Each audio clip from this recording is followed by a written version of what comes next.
Welcome to my channel Midnight Stories, where you find horror stories that scare you. Before watching, please press like to support me in producing more stories. This helps in spreading the video and reaching more people.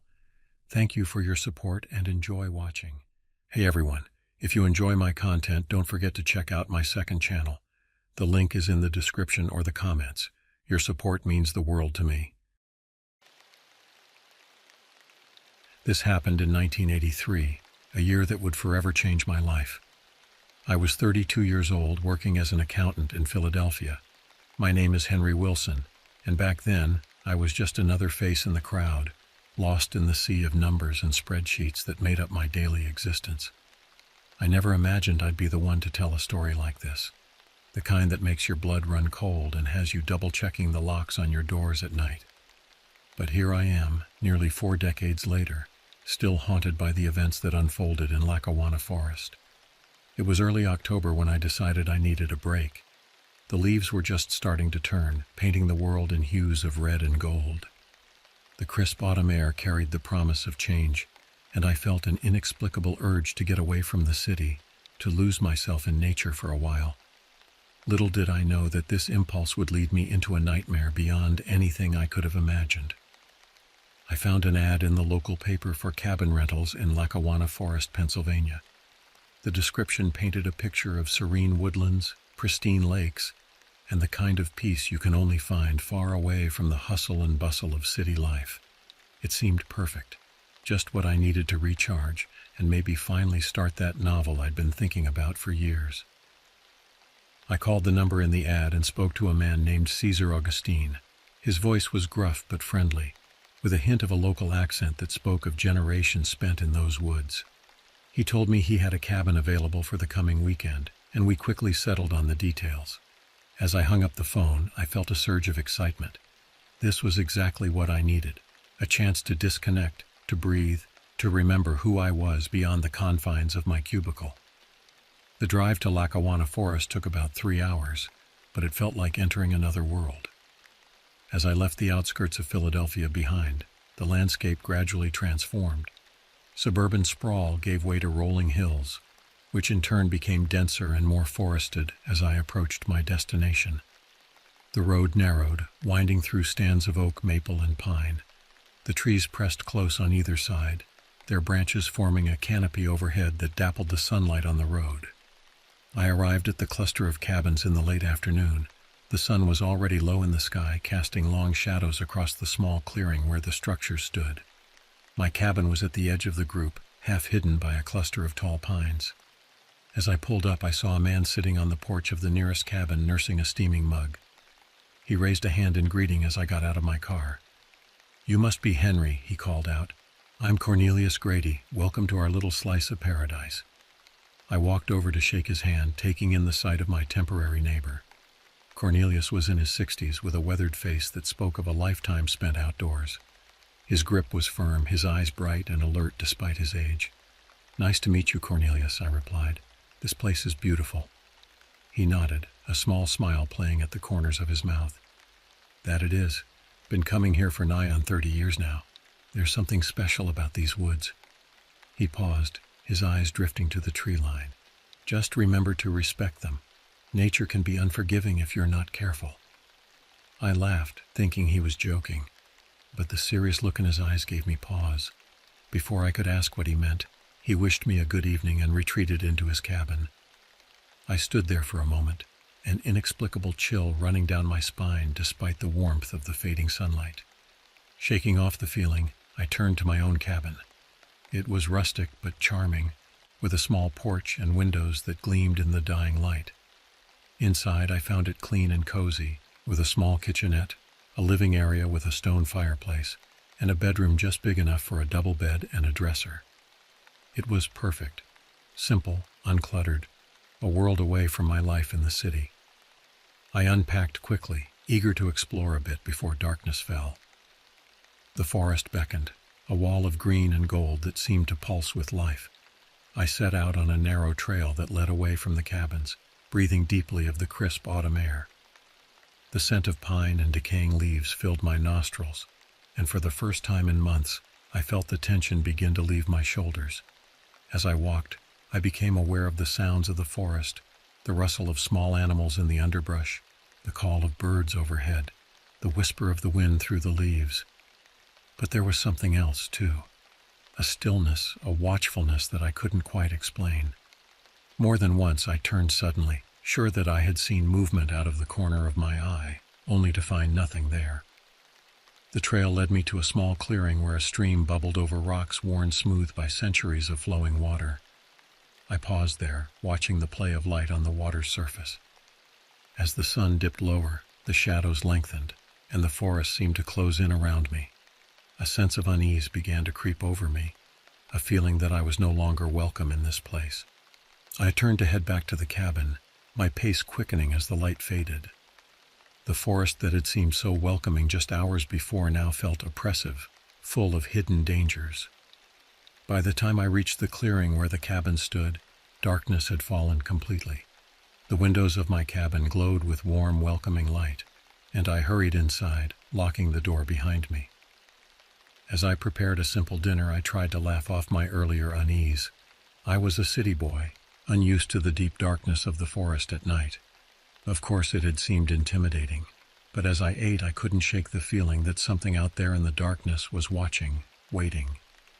I went to bed early that night, pulling the covers up tight around me, trying to ignore the sounds of the forest outside my window. Little did I know that this was just the beginning. The true horrors of Lackawanna Forest were yet to reveal themselves, and when they did, they would change my life forever. I woke early the next morning, the unfamiliar quiet of the forest rousing me from sleep. For a moment I lay in bed disoriented before remembering where I was. The events of the previous evening came flooding back, and I felt a twinge of embarrassment at how easily I'd been spooked. In the bright light of morning, my fears seemed childish and overblown. I got up, made a pot of strong coffee, and stepped out onto the porch to greet the day. The forest was alive with the sounds of birds and the rustle of small animals. The air was crisp and clean, carrying the scent of pine and damp earth. I breathed deeply, feeling the last of my city stress melt away. As I sipped my coffee, I saw Cornelius emerge from his cabin. He waved and ambled over, a thermos in his hand. "Morning, Henry," he called out. "Sleep well?" I nodded, not wanting to admit how uneasy I'd felt the night before. "Like a log. It's so quiet out here." Cornelius chuckled, a knowing glint in his eye. "Quiet, eh? These woods are never truly quiet. You just have to know how to listen." He paused, his gaze drifting to the tree line. "Got any plans for today?" "I thought I'd do some hiking," I replied. "Maybe try to find that stream again. It was beautiful." Cornelius nodded slowly. "Just be careful out there. It's easy to get turned around in these woods. Stick to the marked trails and make sure you're back before dark." He hesitated, then added, "And if you hear anything unusual, don't go investigating. Sometimes it's best to leave well enough alone."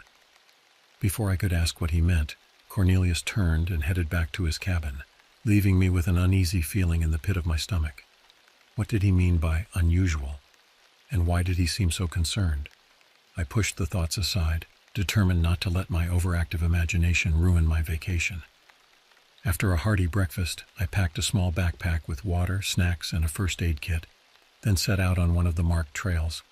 The day was perfect for hiking. The sun filtered through the canopy overhead, creating dappled patterns on the forest floor. The trail wound through stands of towering pines and ancient oaks, their leaves a riot of autumn colors. I walked for hours, stopping occasionally to rest and take in the beauty around me. It was during one of these rest stops that I first heard it, a sound that didn't belong in these woods. At first I thought it was just the wind, but as I listened more closely, I realized it was something else entirely. It was a whisper just on the edge of hearing in a language I didn't recognize. The words, if they were words, seemed to slither through the air, raising the hair on the back of my neck. I stood quickly, my heart pounding. The whispers seemed to be coming from everywhere and nowhere at once. I spun around trying to locate the source, but the forest looked the same in every direction, a maze of trees and shadows. "Hello?" I called out, my voice sounding thin and frightened in the suddenly oppressive silence. The whispers stopped abruptly, leaving behind a silence so profound it seemed to press against my eardrums. I waited, barely breathing, for what felt like hours, but was probably only a few minutes. Nothing moved. Even the birds had fallen silent. Slowly, cautiously, I began to retrace my steps back toward the cabin. With every step I felt as though unseen eyes were watching me, following my progress through the woods. By the time I reached the clearing where the cabin stood, I was nearly running. I burst into my cabin, slamming the door behind me and leaning against it, my heart racing. What had I heard out there? Was it just my imagination playing tricks on me, or was there something in these woods that defied explanation? As the afternoon wore on, I tried to rationalize what had happened. Maybe it was just the wind after all, or some kind of echo effect created by the terrain. But deep down I knew that wasn't true. Those whispers had been real, and they had been meant for me. That evening, as I sat on my porch watching the sunset, I saw a woman walking up the path from one of the other cabins. She was in her early 30s, with long dark hair and an air of quiet confidence. As she drew closer, she smiled and waved. "Hi there," she called out. "I'm Anastasia Carrington. I'm staying in the cabin down the way. Thought I'd come introduce myself." I stood to greet her, grateful for the distraction from my troubled thoughts. "Henry Wilson," I replied, shaking her hand. "Nice to meet you." We chatted for a while as the daylight faded. Anastasia was a journalist from New York, working on a book about local legends and folklore. She'd come to Lackawanna Forest to research some old stories about the area. "There's a rich history here," she told me, her eyes bright with enthusiasm. "Native American legends, settler stories, even some more recent tales. These woods have seen a lot over the centuries." I hesitated, then decided to tell her about what I'd heard in the forest that day. As I spoke, I saw her expression change from polite interest to intense focus. "Whispers?" she asked, leaning forward. "What kind of whispers?" I shrugged, feeling foolish. "I don't know. It wasn't any language I recognized. It sounded old, ancient even, and not human." I laughed nervously. "Crazy, right?" Anastasia didn't laugh. Instead, she looked thoughtful, her gaze drifting to the darkening forest. "Maybe not as crazy as you think," she murmured. "I've heard stories." Before she could continue, we both heard it. A sound from the woods, a cross between a howl and a scream. It was unlike anything I'd ever heard before, filled with rage and hunger and something else I couldn't quite identify. We both jumped to our feet, staring wide-eyed into the darkness. "What was that?" I whispered, my mouth suddenly dry. Anastasia shook her head slowly, her face pale in the fading light. "I don't know," she replied, "but I think we should go inside, now." As we retreated into my cabin, locking the door behind us, I couldn't shake the feeling that something out there in the darkness had just announced its presence. And whatever it was coming for us. The next morning dawned gray and overcast, a chill wind whispering through the trees. I hadn't slept well, my dreams plagued by formless shadows and echoing screams. Anastasia had returned to her cabin late the previous night, but not before we had agreed to meet and explore the woods together. Safety in numbers, we told ourselves, trying to laugh off our fears in the harsh light of day. As I waited for Anastasia on my porch, sipping coffee that did little to dispel the chill I felt deep in my bones, I saw Cornelius emerge from his cabin. He looked haggard, his usual cheerful demeanor replaced by a grim, haunted expression. "You heard it last night, didn't you?" he called out as he approached. It wasn't really a question. I nodded, not trusting myself to speak. Cornelius sighed heavily, running a hand through his thinning hair. "I was hoping," he began, then shook his head. "Never mind what I was hoping. Listen, Henry, you seem like a good sort. Take my advice. Pack up and leave. Today. There's something in these woods, something that shouldn't be here. It's waking up, and trust me, you don't want to be around when it's fully awake." Before I could respond, Anastasia appeared, striding purposefully up the path. She carried a backpack and what looked like professional-grade recording equipment. "Good morning," she called out, her voice bright but her eyes wary. "Ready to do some exploring?" Cornelius turned to her, his expression darkening. "You're that writer, aren't you?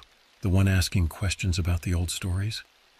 When Anastasia nodded, he continued, his voice low and urgent.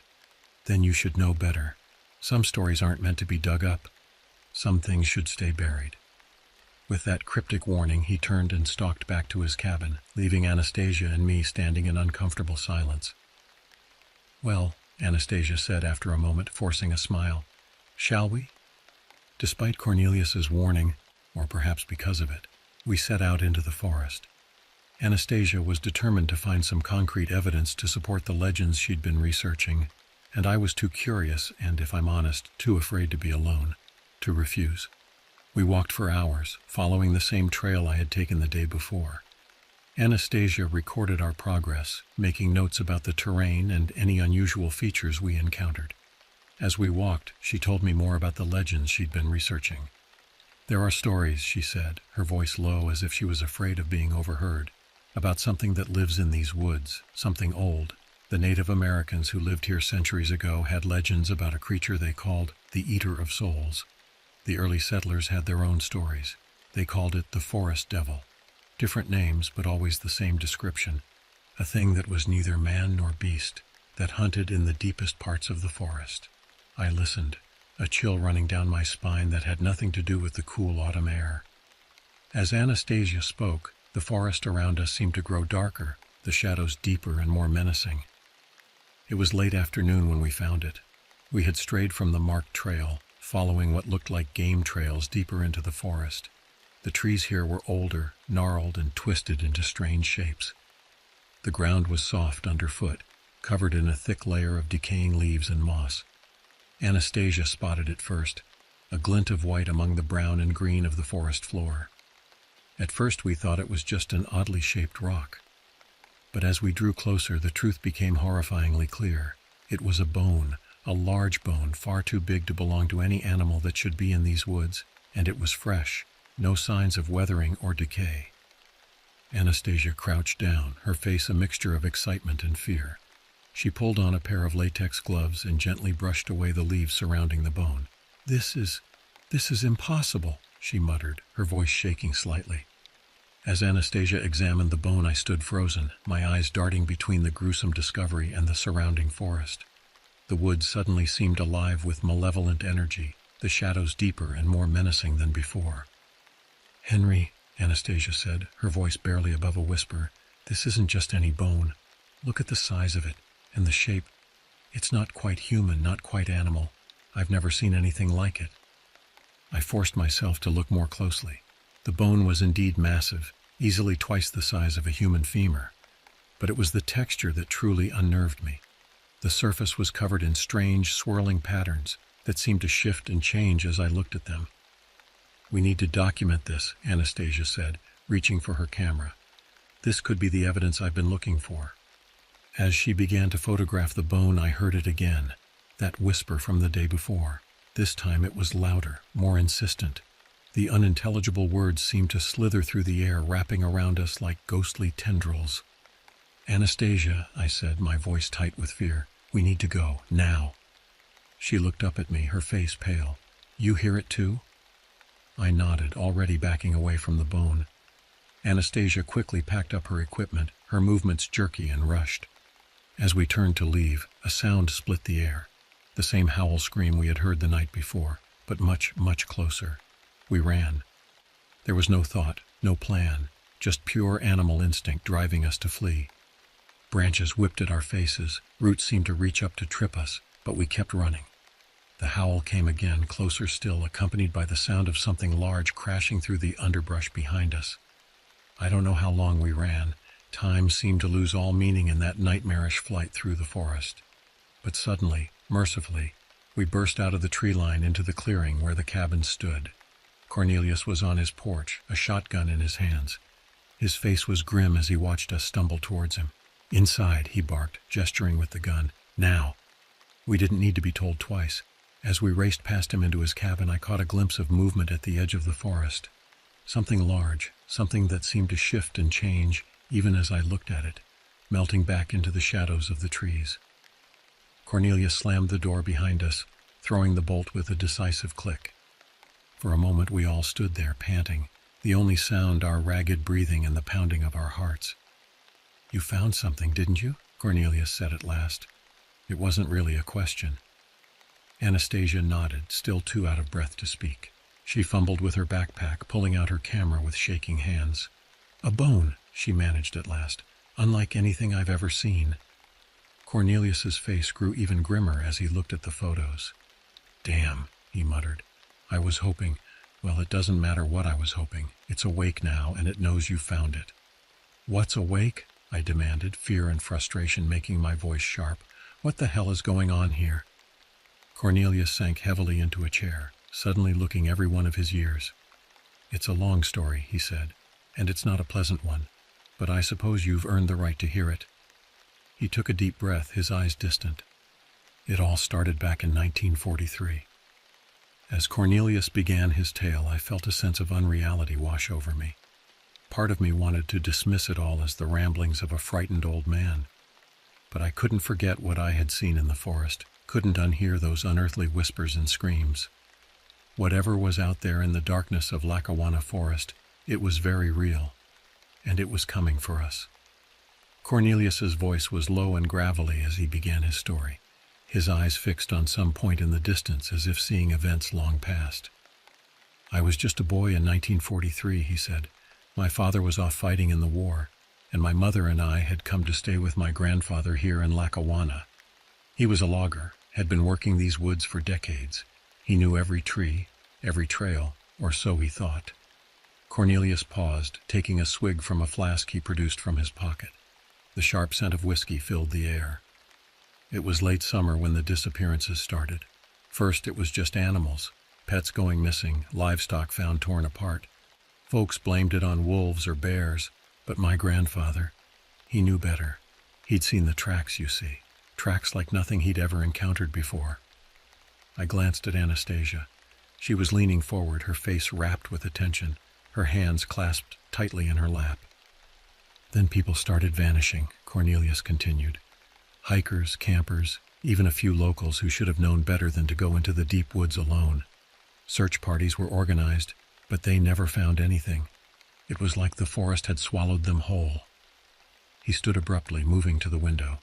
For a long moment he stared out into the gathering darkness before continuing. "My grandfather, he was part of a group of men who decided to take matters into their own hands. They were going to hunt down whatever was out there, put an end to it once and for all. They went into the forest armed to the teeth, rifles, shotguns, even a few sticks of dynamite. 12 men went in." He turned back to us, his face ashen. "Only my grandfather came out." I felt a chill run down my spine. "What happened to the others?" I asked, not sure I wanted to hear the answer. Cornelius shook his head slowly. "My grandfather never spoke of it, not really. He'd wake up screaming sometimes, muttering about shadows that moved and eyes in the darkness. All he ever said clearly was that they'd found something in a cave deep in the forest, something that shouldn't exist in this world. They tried to destroy it, but—" He trailed off, his gaze once again drawn to the window. "But what?" Anastasia prompted gently. "But they failed," Cornelius finished. "They wounded it, drove it deep into hibernation, but they couldn't kill it. My grandfather said it would sleep for decades, maybe even centuries, but someday it would wake up. And when it did—" He didn't need to finish the sentence. We all knew what he meant. A heavy silence fell over the cabin. Outside, the wind had picked up, whistling around the eaves and rattling the windows. It sounded almost like distant, mocking laughter. "So that's what's out there now?" I asked at last. "This thing that your grandfather encountered?" Cornelius nodded grimly. "I believe so. The signs are all there. The disappearances, the strange tracks, the sounds in the night. It's waking up and it's hungry." Anastasia stood, pacing the small confines of the cabin. "But what is it? Some kind of undiscovered animal species?" Cornelius laughed, a harsh, humorless sound. "Animal? No, Miss Carrington, this is no animal. Animals are part of the natural world. This is something else entirely, something old, something that doesn't belong here." "We need to call for help," I said, reaching for my phone. "The police, the Forest Service, someone." But as I pulled out my phone, my heart sank. No signal, of course. "Phones don't work out here," Cornelius confirmed. "Never have. And even if they did, who'd believe us? No, we're on our own." "So what do we do?" Anastasia asked, her voice tight with barely controlled fear. Cornelius was quiet for a long moment, his weathered face creased in thought. "We prepare," he said at last. "We gather supplies, weapons if we can find them, and then we go hunting." I stared at him in disbelief. "Hunting? You want us to go after this thing?" He met my gaze steadily. "You got a better idea, son? That thing out there, it knows we're here. It's not going to just let us leave. Our only chance is to face it head on, try to finish what my grandfather started all those years ago." As much as I wanted to argue, to insist that we should just try to make a run for it, I knew Cornelius was right. Whatever was out there in the forest, it was aware of us now, and it was coming. "All right," I said, surprised at how steady my voice sounded. "What's the plan?" As Cornelius began to outline his strategy, I couldn't shake the feeling that we were preparing for a battle we couldn't possibly win. But what choice did we have? The horrors of Lackawanna Forest had awoken, and we were all that stood between them and the unsuspecting world beyond. The next few hours passed in a blur of feverish activity. Cornelius's cabin became our base of operations as we gathered supplies and formulated our plan. The old man moved with a purpose and energy that belied his years, digging out old maps of the forest and retrieving a collection of weapons that would have made a small militia envious. "My grandfather's legacy," he explained gruffly as he laid out an array of rifles, shotguns, and even a few antiquated but well-maintained revolvers. "He always said we needed to be ready, just in case." Anastasia and I exchanged glances. The gravity of our situation was sinking in, the reality of what we were preparing to face becoming all too clear. As we worked, Anastasia shared more of what she had learned in her research. "The legends all speak of a creature that's not just physically dangerous but spiritually corrupt," she said, her voice low and intense. "The Native American stories describe it as a being that consumes not just the body, but the very essence of its victims." "The Soul Eater," Cornelius nodded. "That's what my grandfather called it too. Said it was why they never found any bodies. The thing didn't leave anything behind." I shuddered, remembering the bone we had found in the forest. If that was all that remained of one of the creature's victims. I pushed the thought away, focusing instead on checking and loading the shotgun Cornelius had assigned to me. As night fell, we gathered around Cornelius's kitchen table, poring over the maps he had spread out. The old man's gnarled finger traced a path deep into the heart of the forest. "Here," he said, tapping a spot on the map. "This is where my grandfather said they found the cave. If the thing has a lair, that's likely where it'll be." "It's a good 10 miles from here," Anastasia noted, her brow furrowed. "Through some of the densest parts of the forest." Cornelius nodded grimly. "It won't be an easy journey, but it's our best shot at confronting this thing on our terms, rather than waiting for it to come to us." As we discussed the route and finalized our plans, a sudden gust of wind rattled the windows, making us all jump. In the distance, we heard it again, that unearthly howl scream that seemed to pierce straight through to the soul. "It's getting bolder," Cornelius muttered, his face pale in the lamplight. "We need to move soon." We agreed to set out at first light. As we made final preparations, checking our packs and weapons one last time, I found myself alone with Anastasia for a moment. "Are we crazy?" I asked her in a low voice. "Going after this thing instead of trying to get the hell out of here?" She was quiet for a long moment, her eyes distant. "Maybe," she admitted at last. "But Cornelius is right. I don't think it would let us leave even if we tried, and—" She hesitated, then continued. "I can't just walk away from this. If this creature is real, if all these legends are true, then this is the story of a lifetime. More than that, it's a threat that needs to be stopped."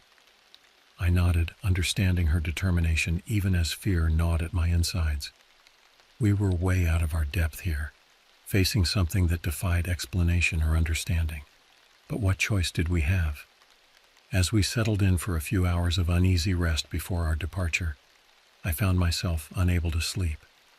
Every creak of the cabin, every whisper of wind outside, set my nerves on edge. In the dim light filtering through the window, I saw Cornelius sitting in an old armchair, his shotgun across his lap, keeping watch. I must have dozed off eventually, because the next thing I knew, Cornelius was shaking me awake. The gray light of dawn was just beginning to filter through the windows. "It's time," he said simply. We gathered our gear in silence, each of us lost in our own thoughts. As we stepped out onto the porch, the forest loomed before us, dark and forbidding in the early morning mist. Cornelius paused at the edge of the clearing, his eyes scanning the tree line. "Whatever happens," he said, his voice gruff with emotion, "I want you both to know that I'm sorry I didn't warn you sooner. I hoped, well, it doesn't matter what I hoped. We're in this together now." With that, he shouldered his pack and stepped into the forest.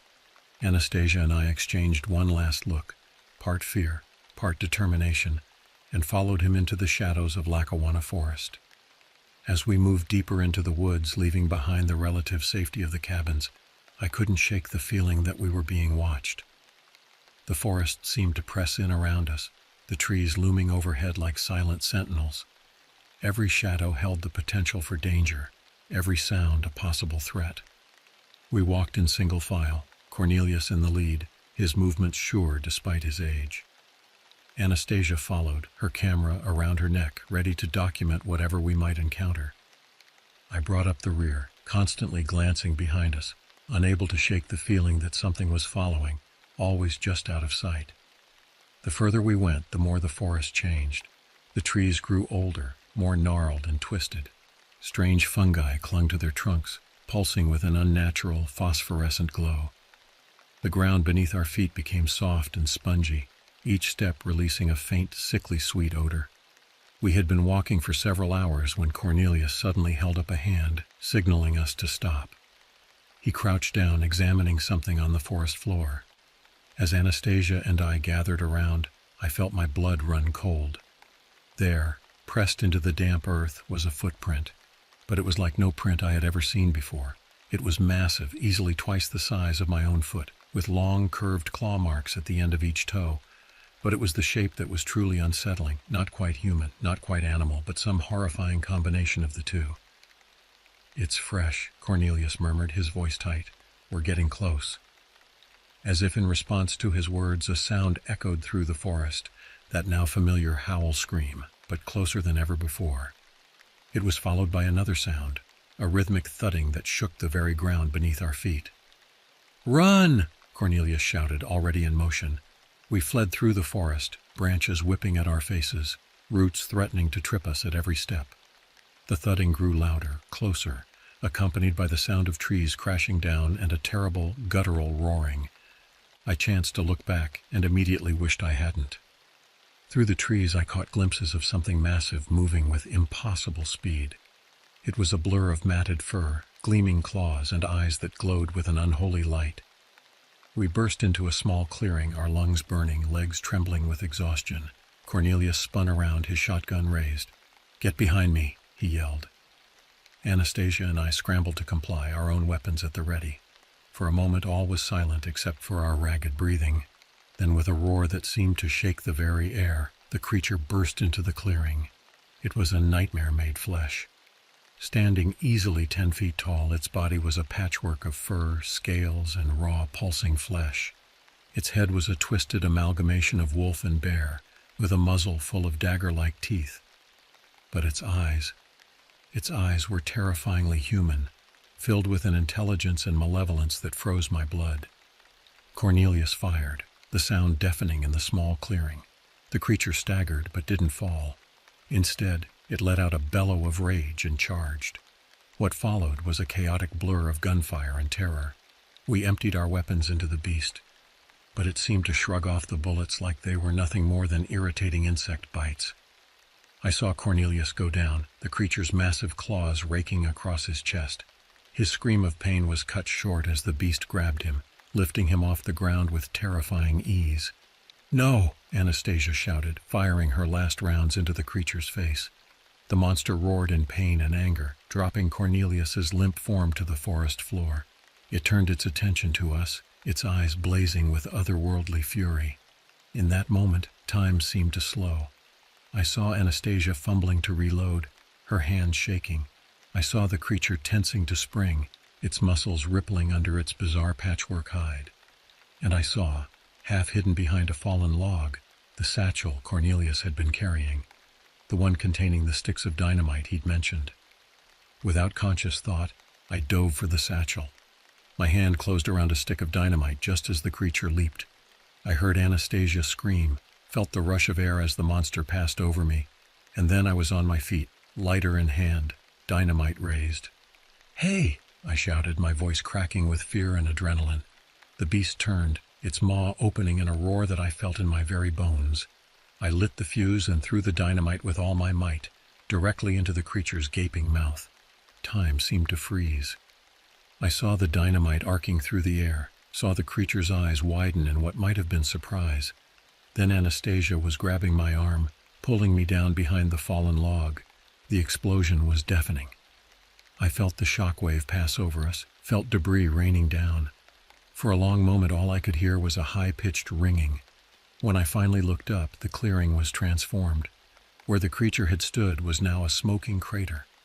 Trees at the edge of the blast radius were splintered and burning, and of the monster itself there was no sign. Anastasia and I looked at each other in stunned disbelief. We were covered in dirt and blood, our ears still ringing from the explosion, but we were alive.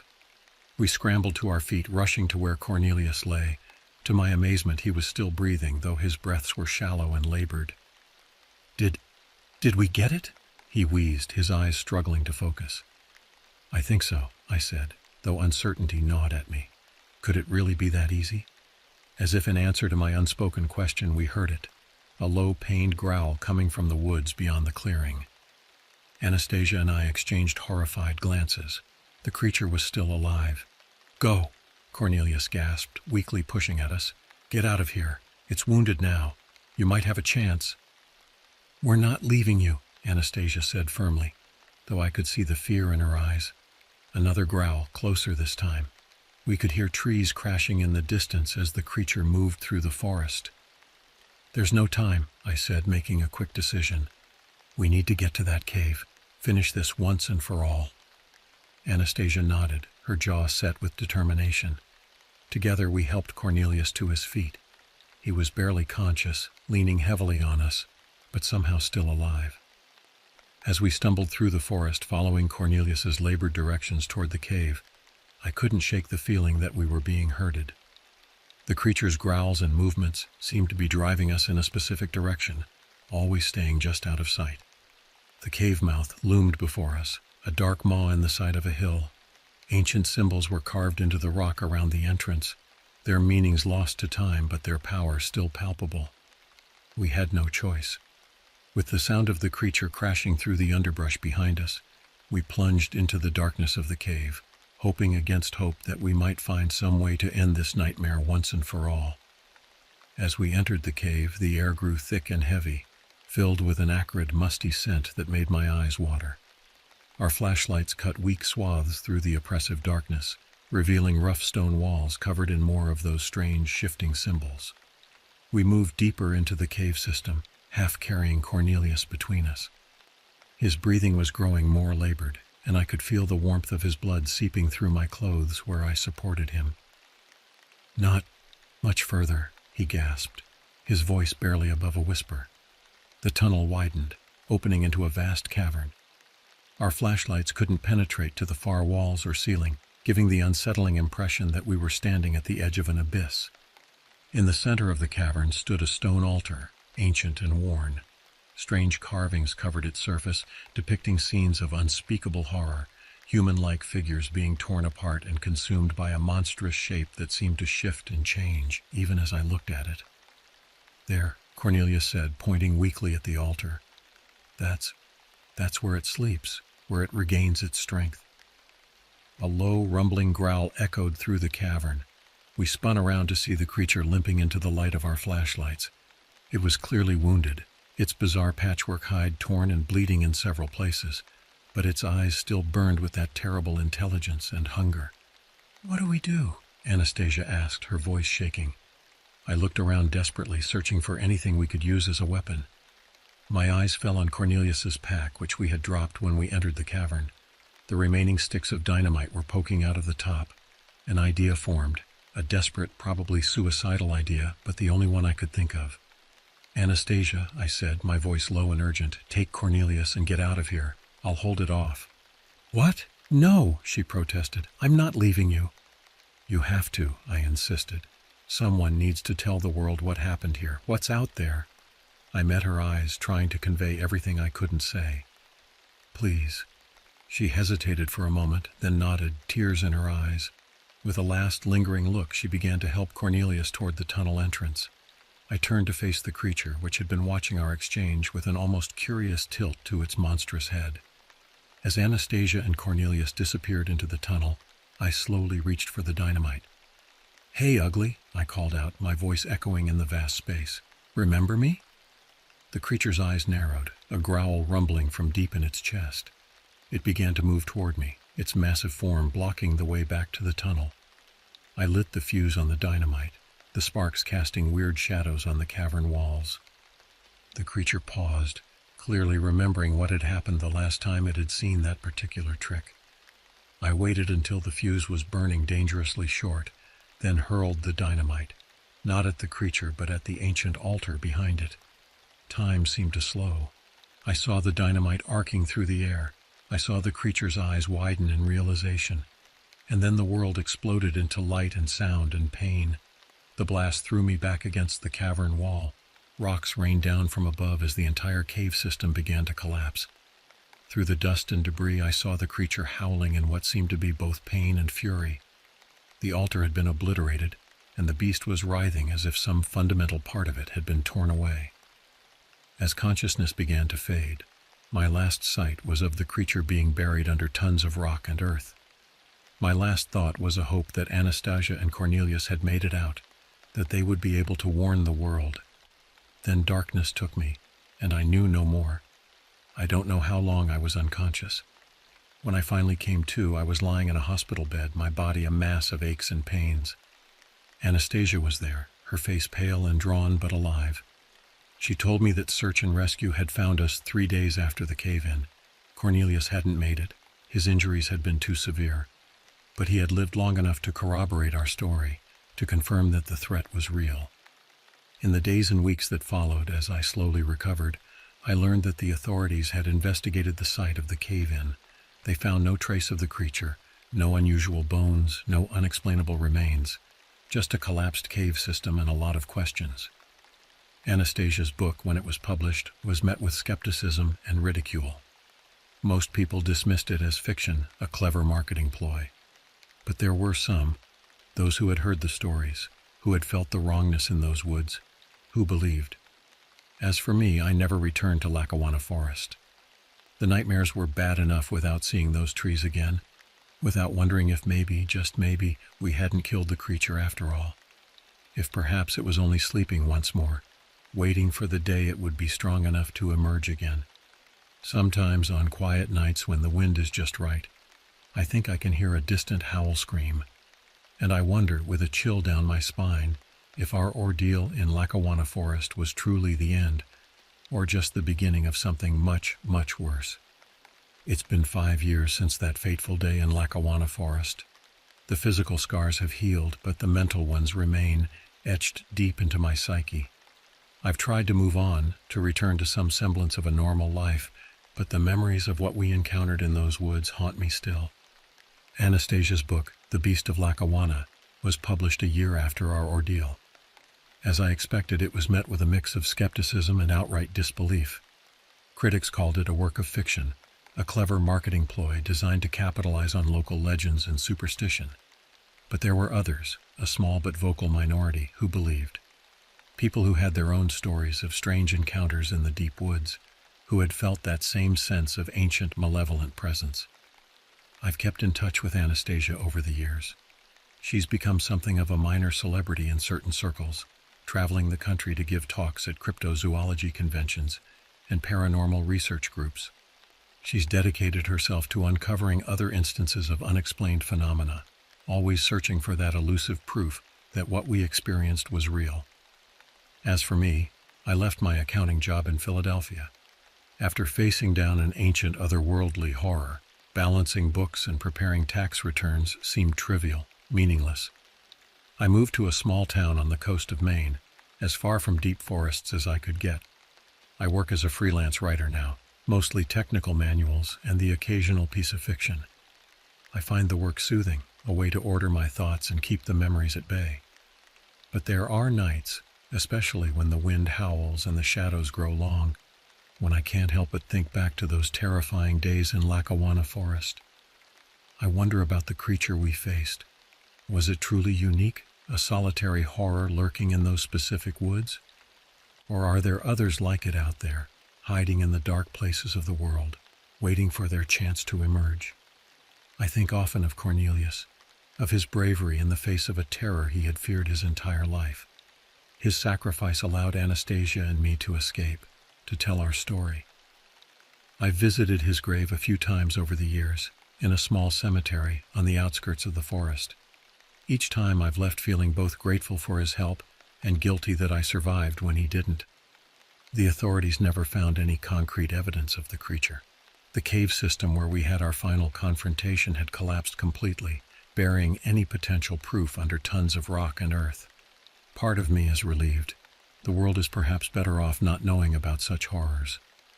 But another part wishes we had some tangible evidence, something to prove to ourselves and others that we're not crazy, that what we experienced was real. I've tried to research similar incidents, to see if there are reports of similar creatures in other parts of the world. There are stories, of course, legends of shape-shifting monsters, of beasts that feed on human essence rather than just flesh, but nothing concrete, nothing that couldn't be dismissed as myth or misidentification of known animals.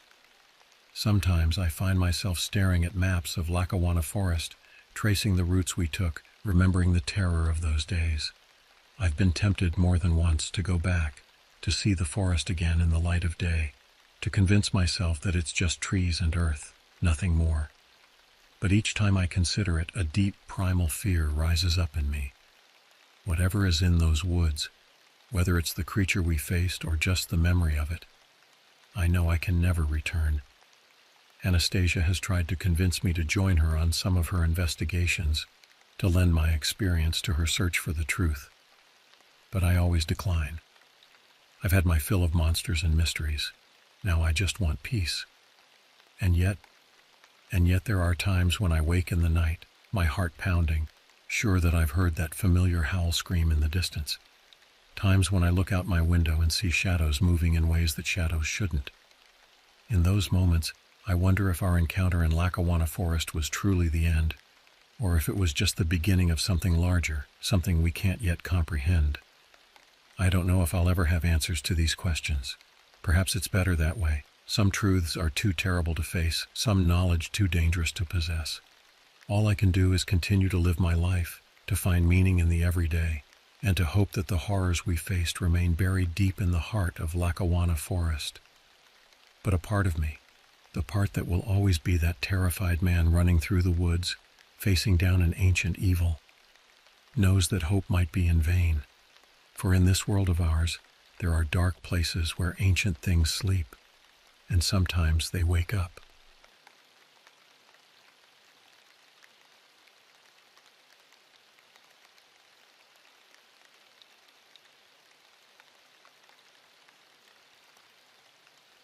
This happened in 1985. I was 32 years old at the time, working as a software engineer in Denver. The events I'm about to recount still haunt me to this day, nearly 40 years later. I stood in front of my rented cabin, nestled in the dense woods of Shadowpine Valley, Colorado. The crisp mountain air filled my lungs as I took in the scenery around me. Towering pines stretched as far as the eye could see, their branches swaying gently in the breeze. This place had become my sanctuary, a refuge from the chaos of city life and the pressures of my demanding job. My name is David Kramer, and renting this cabin had become my go-to escape when work became overwhelming. It was isolated, with no internet or cell phone reception, a true getaway from the modern world. As I unloaded my bags from the car, I couldn't help but feel a sense of relief wash over me. Here, surrounded by nature, I could finally breathe. So here we are again, I muttered to myself, a small smile playing on my lips. The familiar scent of pine and damp earth brought back memories of childhood camping trips with my father. We'd sit around the campfire, roasting marshmallows and sharing stories of adventure and mystery. Those were simpler times before the weight of adult responsibilities had settled on my shoulders. As I unpacked my bags inside the cozy cabin, I spotted something unusual just outside my bedroom window. It was a plant, unlike anything I'd seen in my previous visits. Its leaves were an odd shade of purple, almost iridescent in the fading sunlight. The stem was thick and gnarled, twisting up from the ground like an arthritic finger. Something about it seemed out of place, but it added a strange sort of character to the scenery. My curiosity was piqued, but the growling of my stomach reminded me that I hadn't eaten since breakfast. I made a mental note to examine the plant more closely in the morning and set about preparing a simple dinner of canned soup and crackers. That night, as I lay in bed listening to the sounds of the forest, I couldn't shake the feeling that something was different. The usual chorus of crickets and night birds seemed muted, as if the forest itself was holding its breath. I chalked it up to my imagination and the stress I'd been under at work, eventually drifting off into a fitful sleep. I woke the next morning to the sound of running water. It seemed closer than I remembered from previous visits, as if the stream had somehow moved during the night. Shaking off the remnants of sleep, I made my way to the kitchen to brew some coffee. As I reached for a mug, a sound from outside made me freeze. Footsteps. Slow, deliberate footsteps crunching on the gravel path that led to my cabin. My heart rate quickened as I cautiously peered around the corner, half expecting to see some wild animal prowling around. Instead, I saw an elderly man trudging past my cabin, his weathered face set in a grim expression. "Hey, excuse me," I called out, breaking the morning silence. The man stopped and looked over his shoulder, his pale blue eyes fixing on me with an intensity that made me take a step back. After a moment, his expression softened, and he introduced himself as Wallace Stanton. He explained that he was a longtime resident of Shadowpine Valley and had taken an interest in the local flora and fauna. We exchanged pleasantries, and I found myself warming to his grandfatherly demeanor. As we talked, Wallace's gaze drifted to the strange plant by my window. His eyes narrowed, and a flicker of something passed across his face. Fear? Recognition? I couldn't quite place it. "Curious one, that is," Wallace said, his voice lowered as if sharing a secret. "Not native to around here. Best leave it be if you know what's good for you." Before I could ask what he meant, Wallace changed the subject, inviting me to join the weekly town gathering the following evening. He explained it was a place where people shared stories, good or bad, from their lives over the years. With a final, lingering glance at the plant, Wallace bid me goodbye and continued on his way. As I watched him disappear into the tree line, I couldn't shake the feeling that there was more to Wallace's warning than mere superstition. The plant seemed to pulse in the corner of my vision, its purple leaves shimmering in a way that made my skin crawl. Little did I know this was just the beginning. The horrors that awaited me in Shadowpine Valley would change my life forever, leaving scars both physical and mental that I carry to this day. But to understand the full extent of what happened, you need to know more about the town, its people, and the dark secrets hidden within those ancient woods. That night, as I prepared a simple dinner of pasta and canned sauce, I couldn't stop thinking about Wallace and his cryptic warning. The strange plant outside my window seemed to taunt me, its alien presence a constant reminder that something was off in this idyllic forest retreat. Sleep came fitfully that night. My dreams were plagued by visions of twisted vines creeping through the cabin, their thorny tendrils seeking me out in the darkness. I woke several times, drenched in sweat, convinced I could hear something moving just outside my window. But each time I looked, there was nothing there but shadows and moonlight. The next day dawned gray and overcast, a light drizzle misting the forest in a ghostly shroud. I spent the morning trying to distract myself with a book, but my eyes kept drifting to the window, to that damn plant that seemed to have grown overnight.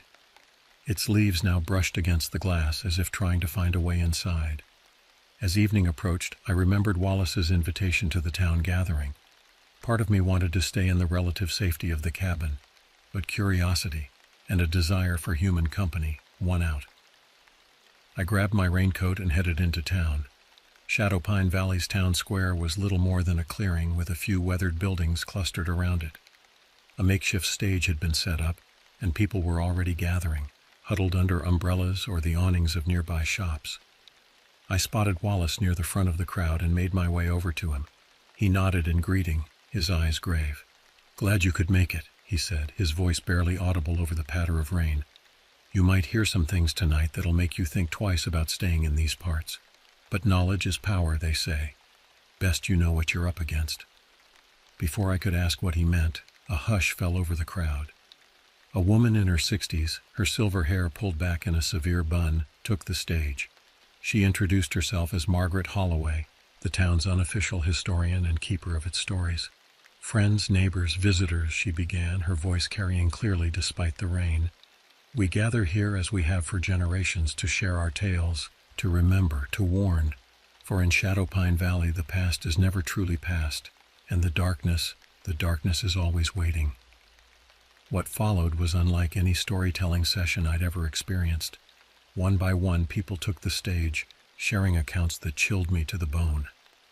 They spoke of loved ones who had vanished in the woods, of strange phenomena that defied explanation, of creatures glimpsed in the shadows that had no place in the natural world. A middle-aged man, his hands shaking, recounted how his brother had gone missing 20 years ago. "We searched for weeks," he said, his voice cracking. "Never found a trace, but sometimes on quiet nights, I swear I can hear him calling from the woods, begging for help." An elderly woman told of a night when she was a girl, when something had tried to break into her family's home. "It wasn't human," she whispered. "The way it moved, the sounds it made, and its eyes, when I saw them through the window, they were like looking into hell itself." Story after story painted a picture of a town besieged by unknown horrors, of a forest that harbored secrets darker than I could have imagined. The atmosphere grew heavy with dread, decades of fear and anguish seemingly made manifest in the chill night air. When it was finally Wallace's turn to speak, he hesitated for a moment before walking onto the stage. The crowd grew even quieter, as if they knew his tale would be particularly harrowing. "Most of you know my story," he began, his eyes scanning the audience before settling on me. "But we have a visitor among us, and for his sake, I'll tell it again. Maybe this time someone will believe me before it's too late." Wallace recounted an experience from a few years back when he had been hiking in a remote part of the forest. He described how the trees had seemed to close in around him, how the very air had grown thick and oppressive. "And then I saw it," he said, his voice dropping to a near whisper. "A creature like nothing I've ever seen before or since. It was massive, its body a twisted mass of muscle and sinew. Its skin, if you could call it that, was covered in what looked like boils, oozing a foul-smelling liquid. But its eyes, God help me, its eyes were the worst part, black as pitch, but somehow shining with a terrible intelligence. And the hatred in them, it was like looking at something that despised all life, that wanted nothing more than to snuff out every light in the world." Wallace went on to describe how the creature had chased him through the forest, how he had barely escaped with his life. "I've never gone back to that part of the woods," he concluded, "and I've warned everyone I can to stay away. But it's still out there, waiting, hungry." As Wallace stepped down from the stage, his eyes found mine again. The look he gave me was one of grim determination mixed with pity, as if he knew something terrible awaited me and was powerless to prevent it. The gathering broke up soon after, people hurrying home through the rain, casting nervous glances at the dark forest that surrounded us. I made my way back to my cabin in a daze, my mind reeling from everything I had heard. As I approached the clearing where my temporary home stood, I stopped short. The strange plant by my window had grown exponentially, its twisted limbs now reaching halfway up the side of the cabin. In the pale moonlight that broke through the clouds, I could have sworn I saw it moving, its leaves rustling despite the lack of wind. I stood there for a long moment, fear and fascination warring within me. Part of me wanted to run, to get in my car and drive back to the safety of the city. But a larger part, the part that had always been drawn to mysteries and the unknown, knew I couldn't leave. Not yet. Not until I understood what was happening in Shadowpine Valley. With a deep breath, I stepped forward, unlocked the cabin door, and stepped inside. As I closed the door behind me, I couldn't shake the feeling that I had just sealed my fate. Whatever dark forces lurked in these woods, I was now irrevocably entangled with them. Little did I know the true horrors were yet to come. The stories I had heard that night were just the beginning, a prelude to a nightmare that would push me to the very limits of sanity and survival. But to truly understand the terror that awaited me, you need to know what happened next, in the dark heart of Shadow Pine Valley. The next few days passed in a blur of paranoia and restless nights. I found myself jumping at every sound, peering out the windows at the slightest movement. The plant outside continued to grow at an alarming rate, its twisted branches now completely covering one side of the cabin.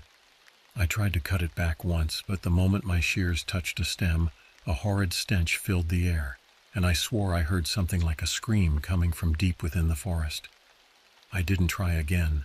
Despite the growing sense of dread that permeated every moment, I couldn't bring myself to leave. Something kept me there. Curiosity, stubbornness, or perhaps some darker force I didn't yet understand. I spent my days researching the history of Shadow Pine Valley, poring over old newspaper clippings and local history books I'd borrowed from the town's tiny library. What I found only deepened the mystery. The valley had a long history of disappearances and unexplained phenomena, stretching back to the earliest settlers. Native American legend spoke of the forest as a place of power, but also of great danger. One account, translated from an old tribal story, described the woods as the hunting ground of the one who walks between worlds. On the 5th night after the town gathering, I was startled awake by a sound I'd never heard before, a low, keening wail that seemed to come from everywhere and nowhere at once.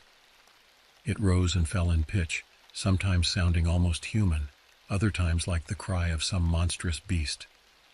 Heart pounding, I got out of bed and cautiously approached the window. The full moon cast an eerie glow over the forest, and in its pale light I saw something that made my blood run cold. The trees at the edge of the clearing were moving, swaying in a non-existent wind, and between them I caught glimpses of something, a shape darker than the shadows, massive and undulating, its edges blurring as if it wasn't fully present in our reality. I stood there, paralyzed with fear, as the shape seemed to coalesce. It moved with a terrible purpose, gliding between the trees with an alien grace that defied its size. And then, slowly, a pair of eyes opened in what I assumed was its head. They were exactly as Wallace had described, black as the void, yet somehow shining with a malevolent intelligence. Those eyes fixed on me, and in that moment I felt a presence in my mind. It was ancient, unfathomable, and filled with a hatred so pure it took my breath away. I knew with a certainty that transcended rational thought that this entity wanted nothing less than the complete annihilation of all life. I don't know how long I stood there, locked in that terrible gaze. It could have been seconds or hours, but eventually the creature turned away, melting back into the forest as if it had never been there at all. The unnatural movement of the trees ceased, and the night was silent once more. I spent the rest of the night huddled in the corner of my room, a kitchen knife clutched in my trembling hands. When dawn finally broke, I was still there, my mind racing with questions I was afraid to answer. That morning, I went into town, desperate for some human contact to anchor me to reality. The streets were eerily empty, and those few people I did see hurried past with downcast eyes, unwilling or unable to meet my gaze. I finally found Wallace at the local diner, nursing a cup of coffee with shaking hands.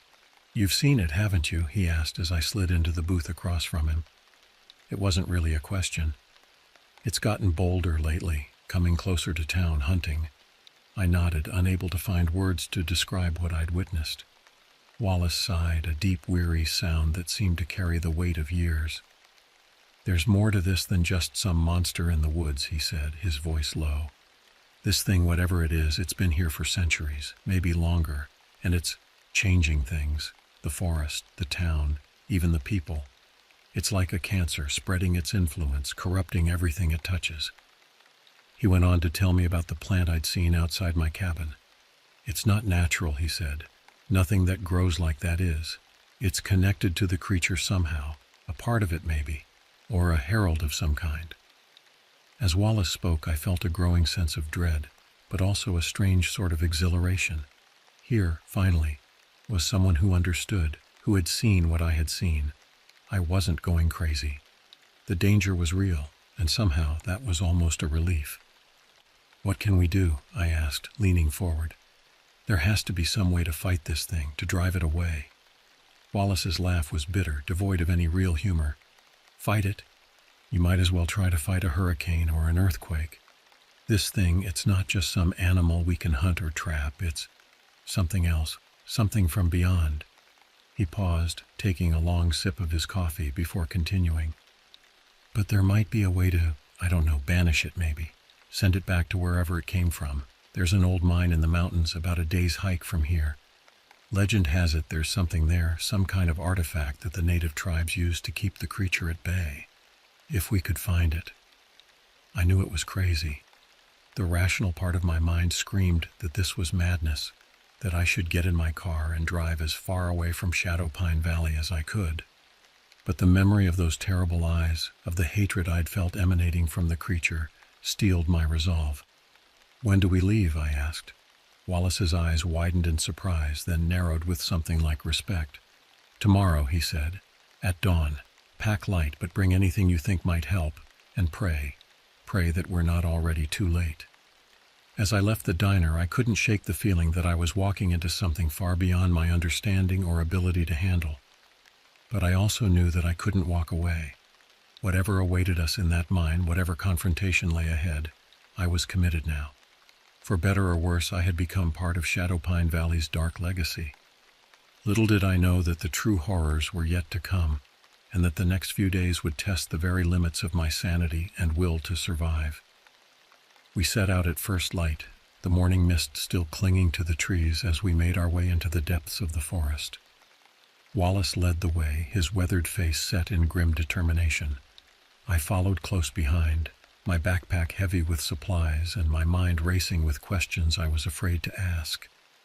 The forest seemed different now, more alive somehow. The trees loomed over us, their branches reaching out like grasping fingers. More than once I could have sworn I saw movement out of the corner of my eye, only to find nothing there when I turned to look. Wallace remained mostly silent as we hiked, only speaking to point out landmarks or warn me of treacherous footing. But as the day wore on and the terrain grew steeper, he began to open up, sharing stories of his life in Shadowpine Valley and the changes he'd seen over the years. It wasn't always like this, he said, pausing to catch his breath on a particularly steep incline. When I was a boy, this forest was, well, not normal exactly, but not like it is now. There were always stories, of course. Every small town has its legends, but they were just that, stories, until they weren't. He went on to describe how, over the decades, the incidents had become more frequent, more violent. People disappearing without a trace, strange sightings in the woods, and always the feeling of being watched by something ancient and malevolent. As Wallace talked, I found myself growing increasingly uneasy. The forest around us seemed to press in closer, the shadows deepening despite the midday sun. And there was something else, a scent on the air that I couldn't quite place. It was musty and organic, like decaying vegetation, but with an underlying note of something else, something wrong. We made camp that night in a small clearing, the mountains looming above us in the gathering darkness. As we sat around our meager fire, eating a cold dinner of trail mix and beef jerky, Wallace's expression grew serious. "There's something I need to tell you," he said, his voice barely above a whisper. "Something I should have said before we left, this quest we're on. It's not the first time I've tried to find the artifact. I felt a chill that had nothing to do with the night air." "What happened?" I asked, though part of me didn't want to know the answer. Wallace's eyes grew distant, as if looking at something far away in time and space. "It was 5 years ago. Me and 3 others, good men, all of them. We'd found an old map, thought we knew where the mine was. We were fools." He fell silent for a long moment, and I waited, hardly daring to breathe. "We found the mine all right," he continued finally. "But we weren't alone. That thing, that creature, it was waiting for us. I can't describe what happened next. The screams, the blood. I was the only one who made it out, and sometimes I wish I hadn't." I sat there, stunned, as the implications of Wallace's story sank in. "Why?" I managed to ask. "Why try again? Why bring me into this?" Wallace's eyes met mine, and in them I saw a mixture of guilt, determination, and something else. Fear, maybe, or desperation. Because it's getting stronger, he said. Whatever's holding it here, whatever's giving it power, it's growing. If we don't stop it now, I don't think we'll get another chance. Sleep was hard to come by that night. Every sound, every shifting shadow seemed to hold the promise of imminent danger. When I did manage to drift off, my dreams were filled with visions of twisted shapes moving in the darkness, always just out of sight, but drawing ever closer. We broke camp at dawn, eating a hasty breakfast as we packed up our gear. The air felt heavier today, charged with an energy that made the hair on the back of my neck stand up. As we resumed our trek, I couldn't shake the feeling that we were being watched, that every step was taking us closer to something we might not be prepared to face. The terrain grew rougher as we ascended, the trail giving way to loose scree and jagged rocks.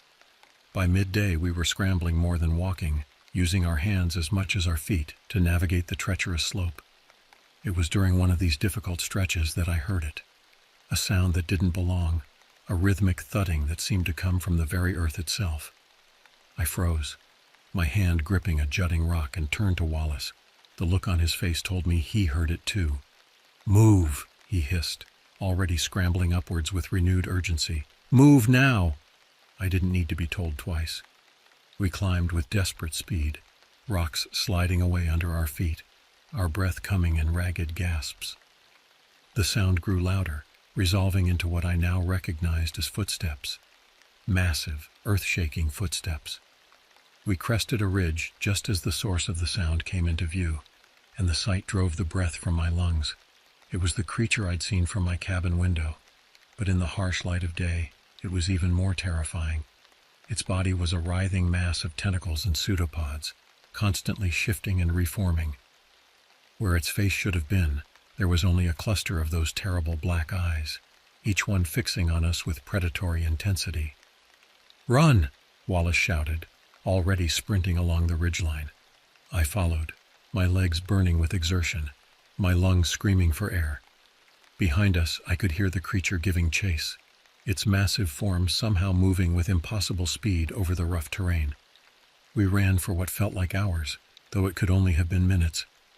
My world narrowed to the pounding of my heart, the burn in my muscles, and the terror driving me forward. And then, just as I thought I couldn't take another step, Wallace veered sharply to the left. "Here," he called, disappearing into what looked like a solid rock face. As I drew closer, I saw it, a narrow fissure, barely wide enough for a person to squeeze through. I didn't hesitate, throwing myself into the opening just as I felt something brush against my back. Inside, the fissure opened up into a small cave. Wallace was already at the back, fumbling with his pack. I turned to look at the entrance, expecting to see the creature forcing its way in after us. But there was nothing, just the sound of our ragged breathing echoing off the stone walls. What was that?" I gasped, sliding down to sit on the cold cave floor. Wallace didn't answer immediately. He was holding something in his hands, staring at it with an expression I couldn't quite read.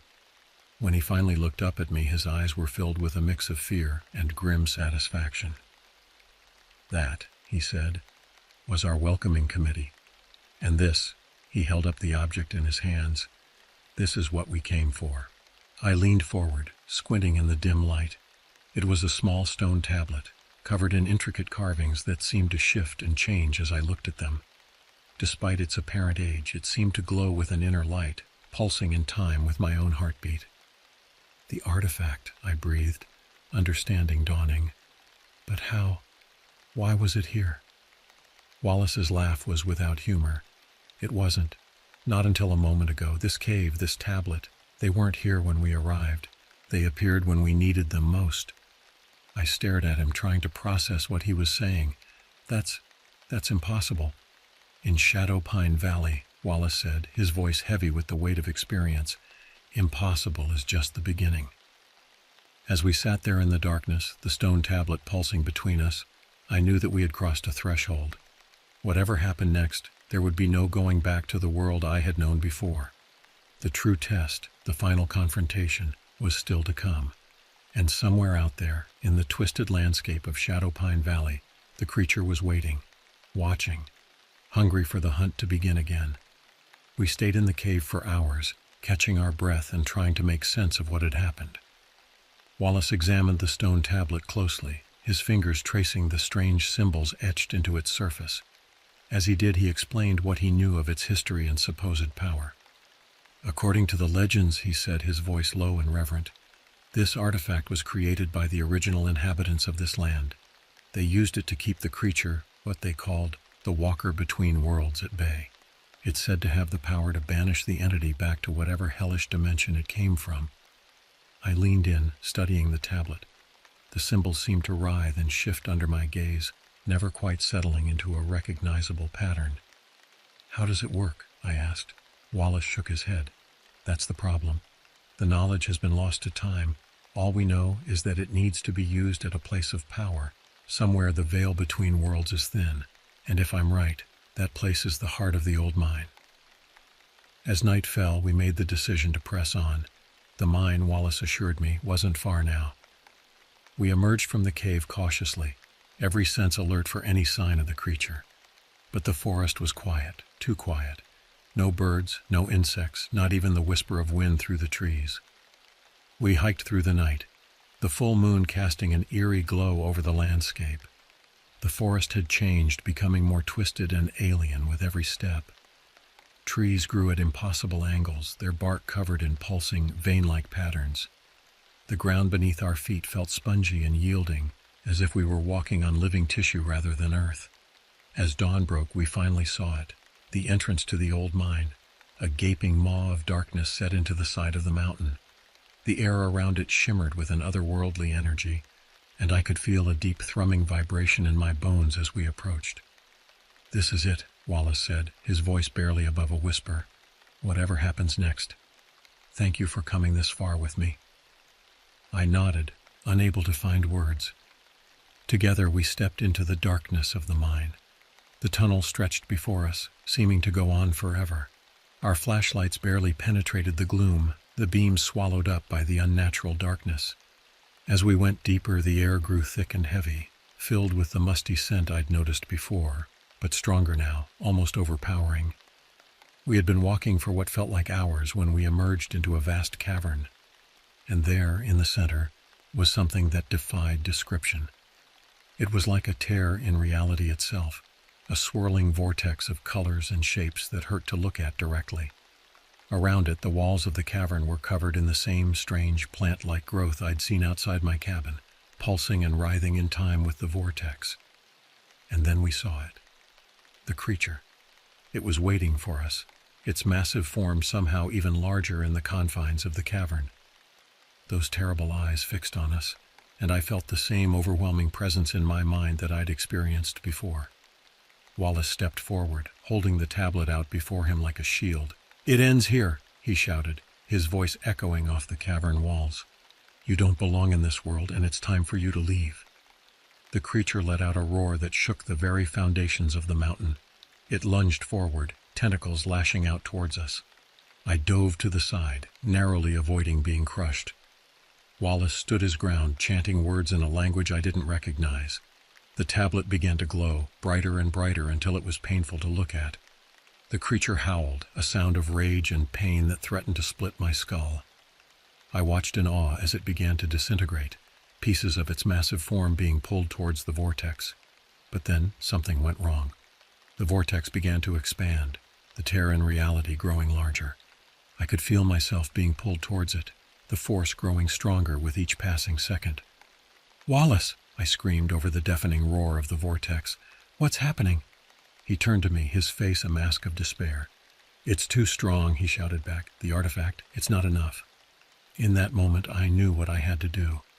With a strength born of desperation, I launched myself towards Wallace, grabbing the tablet from his hands. The energy coursing through it was like nothing I'd ever felt before, searing my hands, filling my entire being with unimaginable power.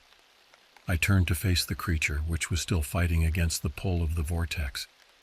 With every ounce of will I possessed, I focused on the tablet, on the idea of banishment, of sending this abomination back to whatever hell had spawned it. The pain was indescribable. I felt as if I was being torn apart at a molecular level. But I held on, pouring everything I had into the tablet. The creature's howls reached a fever pitch, and I saw genuine fear in those alien eyes for the first time. And then, with a sound like the universe itself tearing in two, it was over. The creature, the vortex, the strange growth on the walls, all of it vanished in a blinding flash of light. The force of the implosion threw me backwards and everything went dark. I don't know how long I was unconscious. When I came to, I was lying on the floor of the cavern, which now looked like any other natural cave. Wallace was kneeling beside me, his face etched with concern and something else, awe maybe, or disbelief. "You did it," he said, helping me to my feet. "I don't know how, but you did it. It's gone." As we made our way out of the mine, back through the forest that now seemed ordinary and benign, I tried to process what had happened. The tablet was gone, apparently destroyed in the final confrontation, but I could still feel its energy coursing through me, changing me in ways I didn't yet understand. We emerged from the forest to find that days had passed, though it had felt like only hours to us. The town of Shadowpine Valley was in an uproar, search parties having been sent out to look for us. As we shared our story, or at least a version of it that wouldn't get us committed to a mental institution, I could see the relief in people's eyes. They knew, on some instinctive level, that the shadow that had hung over their town for generations was finally gone. In the days and weeks that followed, I struggled to readjust to normal life. The nightmares were frequent and vivid, but they began to fade with time. I found myself drawn to the study of the occult and the unexplained, seeking answers to questions I never would have thought to ask before my experience in Shadowpine Valley. Wallace and I kept in touch, bonded by our shared ordeal. He remained in the town, watching for any signs that our victory might not have been as complete as we hoped. But as the years passed and nothing out of the ordinary occurred, we both began to believe that maybe, just maybe, we had truly succeeded in banishing the walker between worlds. But sometimes in the dead of night, I wake up drenched in sweat, the echo of that otherworldly howl ringing in my ears. And I wonder, did we really win, or did we just delay the inevitable? Is the creature truly gone, or is it out there somewhere in some unimaginable dimension, nursing its wounds and planning its return? I don't know if I'll ever have the answers to these questions, but I do know that my experience in Shadowpine Valley changed me forever. It opened my eyes to a world beyond our own, a world of terrors and wonders that most people will never know exists. And while part of me wishes I could go back to my old life of blissful ignorance, a larger part knows that I'm exactly where I need to be, standing guard against the darkness, ready to face whatever horrors might try to break through into our world. Because if there's one thing I learned in those woods, it's that the boundary between our reality and the realms of nightmare is far thinner than we'd like to believe. And sometimes, all that stands between humanity and unimaginable horror is the courage of those willing to face the darkness head on.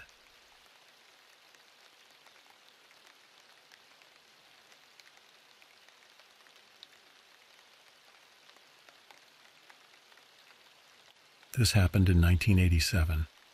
I sat on the porch of my cabin in the Montana woods, reminiscing about my childhood days in this very place. The sun was setting, casting a warm orange glow over the forest that surrounded my home. I had moved back here permanently about 5 years ago, after spending most of my adult life in the city. At 42, I found myself craving the peace and simplicity of my younger years. As I sipped my coffee, my mind wandered to memories of playing hide-and-seek with my childhood friend, Arnold Bishop. We'd spent countless summer days exploring these woods, building forts, and pretending to be great adventurers. Arnold had moved away when we were teenagers, and I'd lost touch with him over the years. Sometimes I wondered what became of him. The forest was quiet as twilight approached, save for the occasional rustle of leaves or distant call of a bird. I breathed in deeply, savoring the crisp, pine-scented air. This was why I'd come back, to escape the noise and chaos of urban life and reconnect with nature. As I walked inside to make dinner, I remembered the local legend that had circulated about a mysterious creature lurking deep within the woods. It was an old story, one that had been passed down for generations. People claimed it was a ferocious beast that attacked anyone who crossed its path. Some described it as a massive wolf-like creature, while others swore it walked on two legs like a man. I had always dismissed the story as nonsense, the kind of tale invented to keep children from wandering too far into the forest. I set about preparing a simple meal of grilled chicken and vegetables, my mind still on the old legends. As I cooked, I decided to give my friend Cornelius Robbins a call. Cornelius lived about a mile down the road, and we often got together for hikes or fishing trips. The phone rang several times before Cornelius picked up. "Hey there," he said, his voice warm and familiar. "I was just thinking about giving you a call. How have you been?" We chatted for a while, catching up on the usual small-town gossip and discussing plans for our next fishing trip. As we spoke, a sudden sound from outside caught my attention. It was distant but distinct, a long, mournful howl that echoed through the trees. Cornelius must have heard it too because he paused mid-sentence. "Did you hear that?" he asked, his tone suddenly serious. "Yeah," I replied, moving to the window to peer out into the gathering darkness. "Probably just a wolf or a coyote, don't you think?"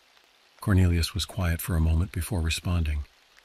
"Could be," he said slowly, "but I've never heard one that sounded quite like that before.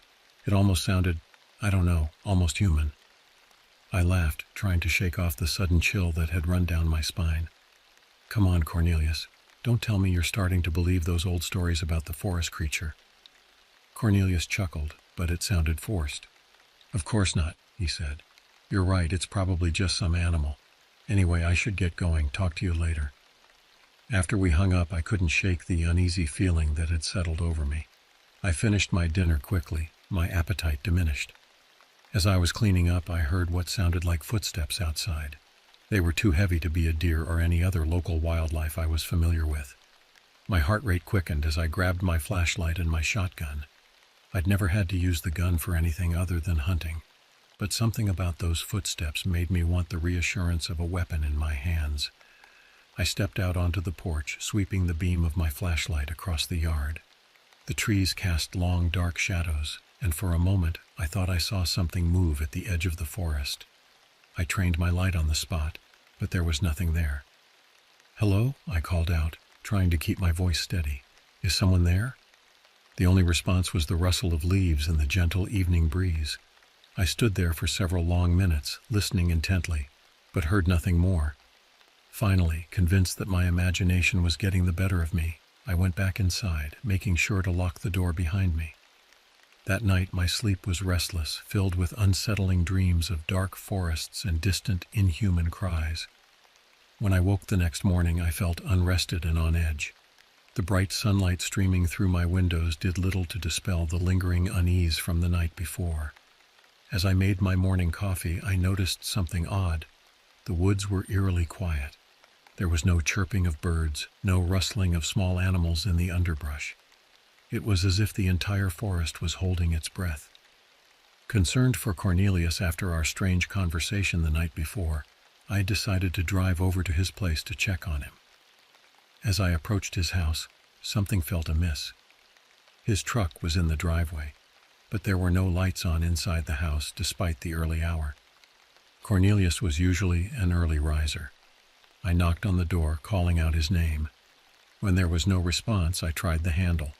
To my surprise, the door swung open without resistance. "Cornelius?" I called out as I stepped inside. The house was dark and silent. As my eyes adjusted to the dimness, I saw something that made my blood run cold. There, on the living room floor, lay Cornelius's lifeless body. His chest was covered in deep, jagged gashes, and there was blood everywhere. I stumbled backward, my mind reeling. This couldn't be happening. What could have done this? As the initial shock began to wear off, I realized I needed to call for help.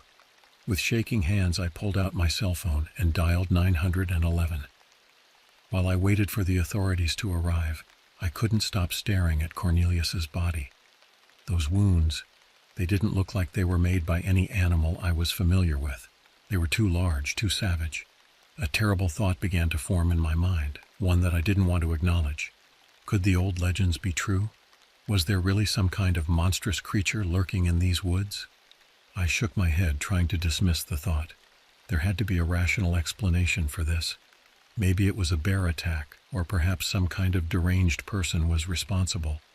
Whatever the case, I knew one thing for certain. The peaceful life I had built for myself in these woods would never be the same again. The next few hours passed in a blur. The local sheriff's department arrived, followed by paramedics and a team from the coroner's office. I answered their questions as best I could, recounting my phone conversation with Cornelius the night before and my grim discovery that morning. Sheriff Hank Larson, a gruff man in his late 50s who'd been in charge of law enforcement in our small community for over 2 decades, pulled me aside after I'd given my statement. "I've known you since you were knee-high to a grasshopper," he said, his voice low and serious. "So I'm going to be straight with you. This isn't the first incident we've had in these parts lately." I felt my stomach drop. "What do you mean?" Sheriff Larson sighed, rubbing a hand over his weathered face. "Over the past month, we've had 3 hikers go missing in the national forest. Search and rescue teams found what was left of 2 of them last week. It wasn't pretty." I swallowed hard, thinking of poor Cornelius. "And the 3rd? "Still missing," Larson replied grimly. "Look, I know you're not one to believe in tall tales, but I'm telling you, something strange is going on in these woods, something dangerous. I'd feel a lot better if you'd consider staying in town for a while, at least until we figure out what we're dealing with." I shook my head. "I appreciate the concern, Sheriff, but that cabin's my home. I'm not about to be chased out by some, whatever this is." Larson looked like he wanted to argue, but instead he just nodded. "All right, but you be careful, and if you see or hear anything unusual, you call me right away, you hear?" I promised I would, and after answering a few more questions, I was finally able to leave.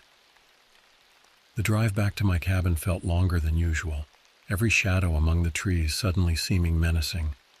By the time I pulled into my driveway, my nerves were frayed. As I stepped out of my truck, I noticed something that made me freeze. There, in the soft earth near the edge of the forest, was a set of tracks I'd never seen before. They were huge, easily twice the size of a bear print, with long, curved claw marks at the end of each toe. Whatever had made these tracks had walked on 2 legs, not 4. My heart pounding, I hurried inside and locked the door behind me. I spent the rest of the day poring over my collection of books on local wildlife, searching for any animal that could have made those prints. But deep down, I knew I wouldn't find an answer in those pages. Whatever had left those tracks wasn't any ordinary animal. That night, as I lay in bed trying to sleep, I heard it again, that same eerie howl from the night before. It sounded closer this time, and there was no mistaking the almost human quality to it. I lay there, rigid with fear, listening as the howl faded away into the night. Sleep eluded me, and as the first light of dawn began to filter through my windows, I made a decision.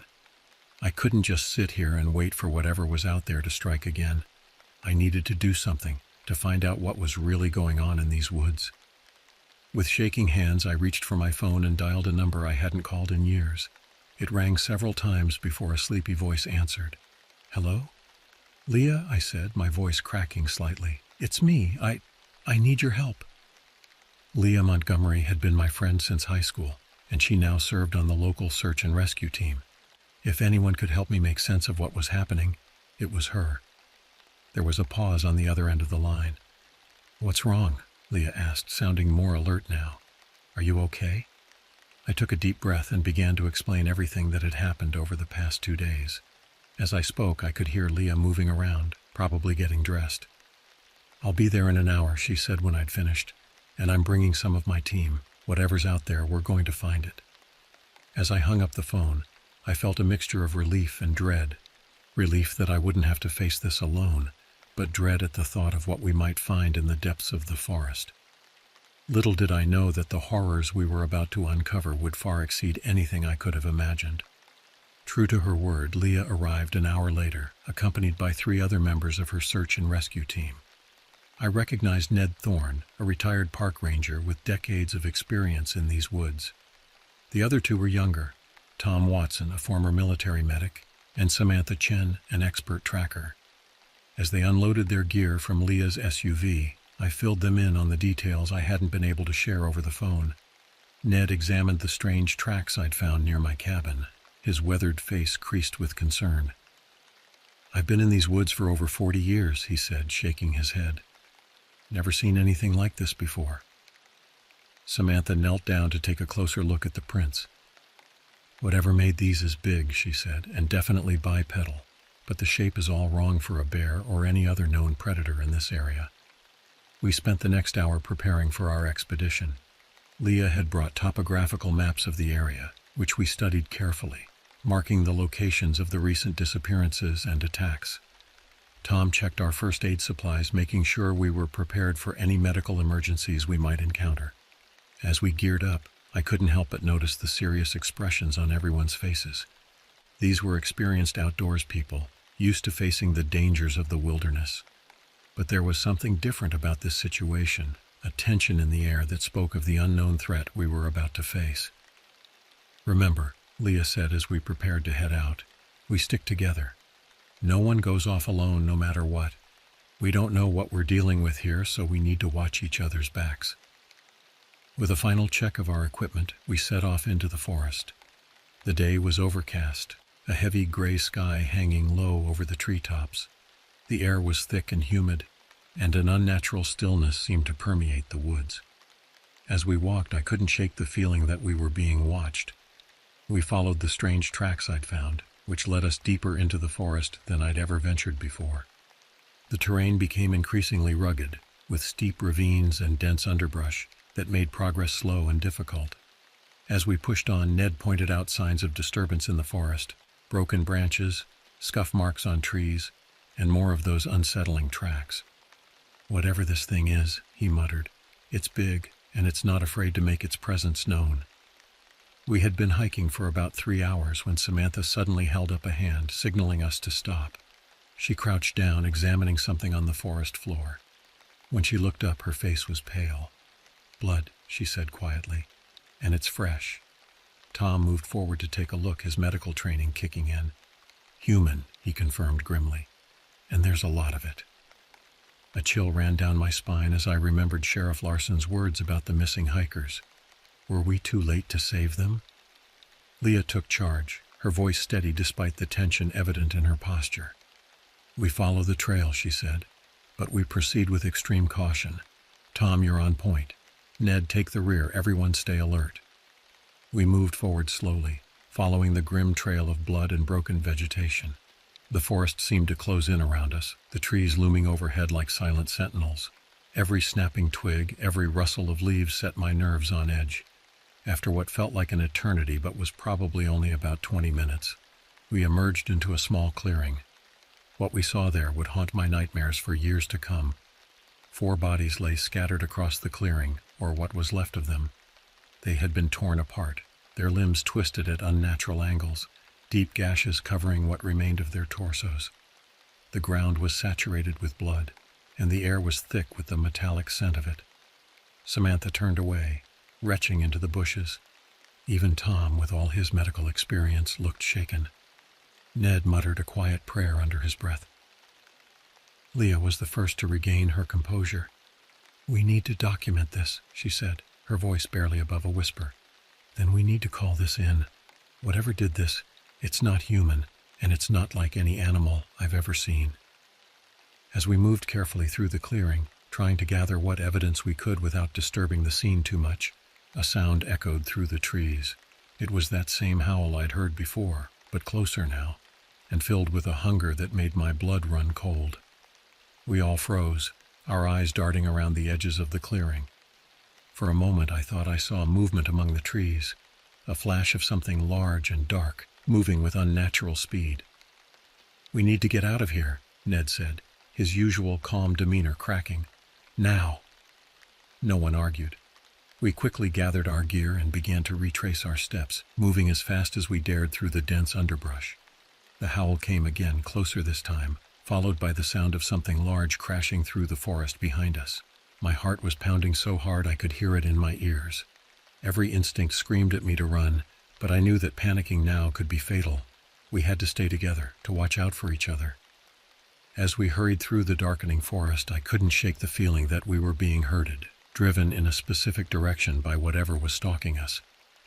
The terrain became steeper, the undergrowth thicker, slowing our progress. Suddenly, Samantha, who was bringing up the rear, let out a terrified scream. I spun around just in time to see her being dragged into the bushes by something large and dark, moving so fast it was just a blur. "Samantha," Leah yelled, raising her rifle, but it was too late. By the time we reached the spot where she had disappeared, there was nothing left but a trail of broken vegetation and a few drops of blood. The reality of our situation hit me like a physical blow. We were being hunted by something faster, stronger, and more vicious than anything we had ever encountered. And now it had one of our own.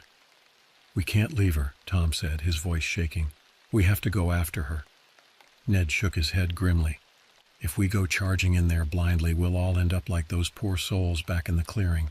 We need to be smart about this." Leah, her face a mask of determination, nodded in agreement. "Ned's right. We stick to the plan. We get to higher ground, call for backup, and then we come back for Samantha with reinforcements." As much as it pained me to leave Samantha behind, I knew they were right. Whatever this creature was, we were woefully unprepared to face it. We pushed on, our pace now frantic. The forest seemed to be actively working against us, branches clawing at our clothes, roots reaching up to trip us. The creature's howls echoed through the trees, sometimes sounding like it was right behind us, other times coming from somewhere ahead. Just when I thought my lungs would burst from the exertion, we broke through the tree line into a small, rocky outcropping. Leah immediately pulled out her satellite phone, but her face fell as she looked at the screen. "No signal," she said, her voice tight with frustration. "We're going to have to climb higher." We began to scale the rocky slope, our progress painfully slow. Every few minutes we'd stop to try the phone again, but still nothing. The sun was starting to set, casting long shadows across the landscape. In the diminishing light, every shadow seemed to move, every rock looked like it might be the creature waiting to pounce. Finally, as we neared the top of the outcropping, the phone beeped to life. Leah quickly dialed the emergency number for the search and rescue base. "This is Leah Montgomery," she said as soon as someone picked up. "We need immediate evacuation and backup. We're dealing with an unknown predator, extremely dangerous. We've lost one team member already and found evidence of multiple casualties." As Leah relayed our coordinates and the details of our situation, I kept watch, my eyes scanning the darkening forest below. That's when I saw it, a shape moving through the trees, larger than any animal I'd ever seen. It moved with an unnatural grace, almost seeming to flow between the trunks. "Guys," I whispered, my voice catching in my throat. "It's here." Everyone turned to look where I was pointing. The creature had paused at the edge of the tree line, as if considering its next move. In the fading light, I could make out more details of its appearance, and what I saw defied explanation. It stood on two legs, easily 8 feet tall, with a body that seemed to be a grotesque mixture of bear and wolf. Its fur was a patchwork of dark colors, seeming to shift and change as it moved. But it was the face that truly horrified me. It was almost human-like in its structure, with intelligent eyes that gleamed with malevolent awareness. Its mouth was filled with rows of razor-sharp teeth, far too many to belong to any natural creature. For a moment it locked eyes with me, and I felt a wave of pure primal terror wash over me. This wasn't just an animal acting on instinct.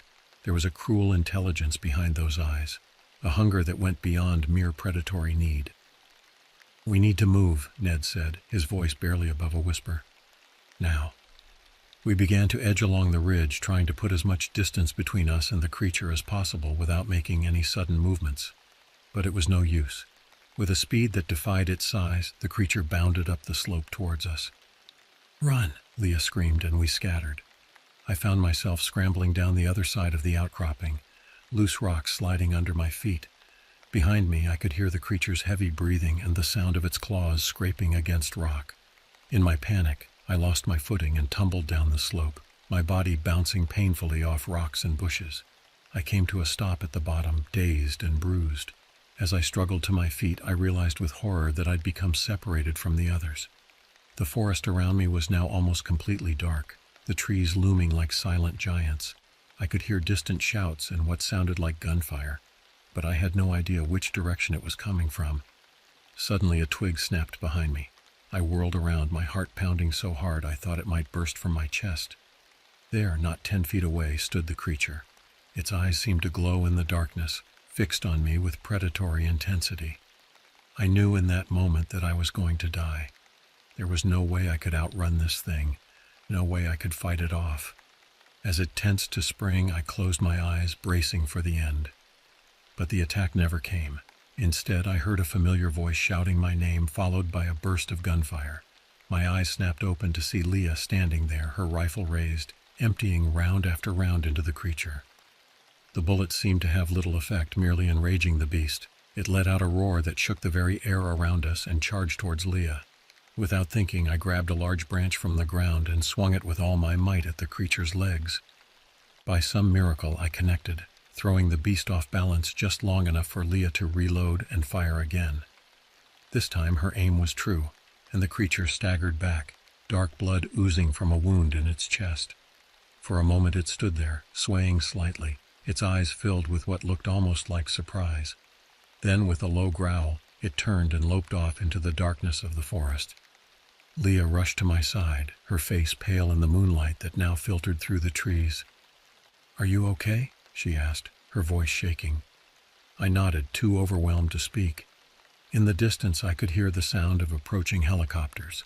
Help had finally arrived. The next few hours passed in a blur.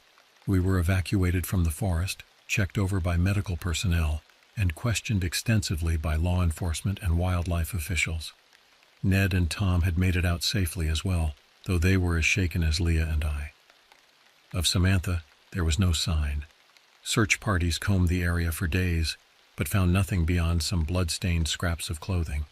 The bodies from the clearing were recovered, and experts were brought in to examine the evidence we had gathered. In the end, no one could explain what we had encountered in those woods. The official report cited an unknown predator, possibly a new or previously undocumented species. But those of us who had seen it up close knew that no natural explanation could account for what we had experienced. In the years that followed, I never returned to my cabin in the woods. The forest that had once been my sanctuary now held only terror for me. I moved back to the city, trying to lose myself in the noise and bustle of urban life. But on quiet nights, when the wind blows just right, I sometimes think I can hear that unearthly howl carried on the breeze from the distant mountains. And I wonder if somewhere in those deep, dark woods, that creature is still out there, waiting for its next victim. The experience changed me profoundly. I became hyper-vigilant, always looking over my shoulder, never quite able to shake the feeling that I was being watched. My relationships suffered as I struggled to connect with people who couldn't understand what I had been through. Leah and I stayed in touch, bound by our shared trauma. We would meet occasionally, usually late at night in quiet diners, to talk about what had happened. Sometimes, after a few drinks, we would speculate about what the creature really was. A government experiment gone wrong, some kind of prehistoric throwback, an entity from another dimension. We never came to any satisfying conclusions. Ned retired from the search and rescue team shortly after our encounter. The last time I spoke to him, he was talking about writing a book about unexplained phenomena in the wilderness. I often wondered if he would include our story. Tom threw himself into his work, volunteering for the most dangerous search and rescue missions he could find. It was as if he was trying to make up for our failure to save Samantha. I worried about him, but I understood the need to find some kind of redemption. As for me, I tried to move on with my life. I found a job in architectural design, focusing on creating spaces that made people feel safe and secure. In my free time, I researched cryptozoology and folklore, looking for any accounts that might shed light on what we had encountered. But no matter how much time passed, I couldn't shake the memory of those glowing eyes in the darkness, that almost human face twisted with inhuman hunger. I knew that somewhere out there in the deep, dark woods, something was waiting, something that defied explanation, something that had forever shattered my understanding of the natural world. And sometimes, in my darkest moments, I found myself wondering, what if it decided to leave the forest? What if it was out there right now, moving through the shadows of the city, hunting new prey? These thoughts would keep me awake at night, staring at the ceiling, listening for any sound that might be out of place. Because I knew now that the world was far stranger and more dangerous than I had ever imagined. And I knew that no matter how far I ran, no matter how I tried to forget, a part of me would always be back in those woods, face to face with a nightmare made flesh. In the end, all I could do was try to live with the knowledge of what I had seen and hope that somehow, someday, I would find a way to make peace with the terror that now lived in my heart. But deep down, I knew that the creature in the Montana woods had changed me forever, leaving a mark on my soul that would never truly heal. Months passed, but the memories of that terrifying night in the Montana woods remained as vivid as ever. I tried to settle back into a normal routine in the city, but found myself constantly on edge. Every unexpected sound made me jump, and I couldn't shake the feeling of being watched, even in the safety of my own apartment. I threw myself into my work, taking on more projects than I could reasonably handle. Anything to keep my mind occupied, to avoid the nightmares that plagued me whenever I closed my eyes. My colleagues noticed the change in me, the dark circles under my eyes, the way I'd flinch at sudden movements. They attributed it to stress, suggesting I take some time off. If only they knew the truth. One rainy afternoon, as I sat at my desk poring over blueprints, my phone rang. It was Leah. We hadn't spoken in weeks, both of us trying in our own ways to process what we'd been through. "Have you seen the news?" she asked without preamble, her voice tight with tension. I hadn't. I'd been avoiding news outlets ever since our encounter, afraid of what I might see. "What is it?" I asked, dreading the answer. "There's been another attack," Leah said, "in a small town about 50 miles from where it happened. 3 people dead, torn apart just like..." She trailed off, unable to finish the sentence. My blood ran cold. "Are they saying what caused it?" "Officially, they're calling it a bear attack, but I spoke to a friend on the local police force. He said the wounds don't match any bear attack he's ever seen, and there were tracks, just like the ones we found." I closed my eyes, trying to steady my breathing. "It's moving," I said, voicing the fear that had been gnawing at me for months. "It's not staying in the deep woods anymore." "We have to do something," Leah said. "We can't just let this keep happening." I wanted to argue, to say that it wasn't our responsibility, that we'd barely escaped with our lives last time, but I knew she was right. We were perhaps the only people who truly understood what we were dealing with. "What do you suggest?" I asked. "I've been in touch with Ned," she replied. "He's been doing research, trying to find any historical accounts that might match what we encountered. He thinks he might have found something. We're meeting tomorrow night to discuss it. Can you come?" I hesitated, torn between my fear and my sense of obligation. In the end, the latter won out. "I'll be there," I said. The next evening found me in a dimly lit bar on the outskirts of town, sitting across from Leah and Ned. Tom had been invited too, but was out on a search and rescue mission and couldn't make it. Ned looked older than I remembered, his face more lined, his eyes haunted. He pushed a stack of papers across the table to us. "I've been digging through old newspapers, local histories, even Native American legends," he began, "and I think I might have found a pattern." He pointed to several highlighted passages in the documents. "Every few decades, there are reports of mysterious deaths in the wilderness, people torn apart, entire hunting parties disappearing without a trace. The official explanations vary: bear attacks, wolves, even serial killers. But the details are always eerily similar." I skimmed through the papers, my sense of dread growing with each account. The similarities to what we had experienced were undeniable. "So you're saying this thing, whatever it is, has been around for a long time?" Leah asked. Ned nodded grimly. "Centuries at least, maybe longer. And it's not confined to Montana. I've found similar reports from wilderness areas all across North America." "But what is it?" I asked, voicing the question that had been haunting me for months. Ned hesitated, then pulled out one final document. It was an old faded photograph taken sometime in the early 1900s, judging by the clothing of the people in it. But it wasn't the people that caught my attention. In the background, barely visible in the shadows of the trees, was a shape that made my heart stop. It was blurry and indistinct, but there was no mistaking the hulking form, the almost human-like face, the glowing eyes. It was our creature, captured on film nearly a century ago. "I don't know what it is," Ned said quietly, "but I don't think it's a natural animal. The consistency over time, the intelligence it displays, the way it seems to defy the laws of nature. I'm starting to think we might be dealing with something supernatural." The word hung in the air between us, heavy with implication. I wanted to scoff, to dismiss the idea as ridiculous. But after what I'd seen, what I'd experienced, how could I? "So what do we do?" Leah asked, her voice barely above a whisper. Ned leaned forward, his eyes intense. "We find it," he said, "and we end it, once and for all." As I sat there, staring at the old photograph and contemplating Ned's words, I felt a mixture of terror and determination wash over me.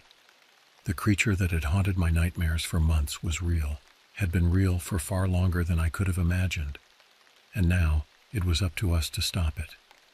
Little did I know that our decision that night would set us on a path towards a confrontation that would test the limits of our courage, our sanity, and our very understanding of the world around us. The hunt was about to begin, and none of us could have predicted the horrors that awaited us in the dark heart of the wilderness. The next few weeks were a whirlwind of preparation. We knew we couldn't go to the authorities with our suspicions. Who would believe us? Instead, we decided to take matters into our own hands.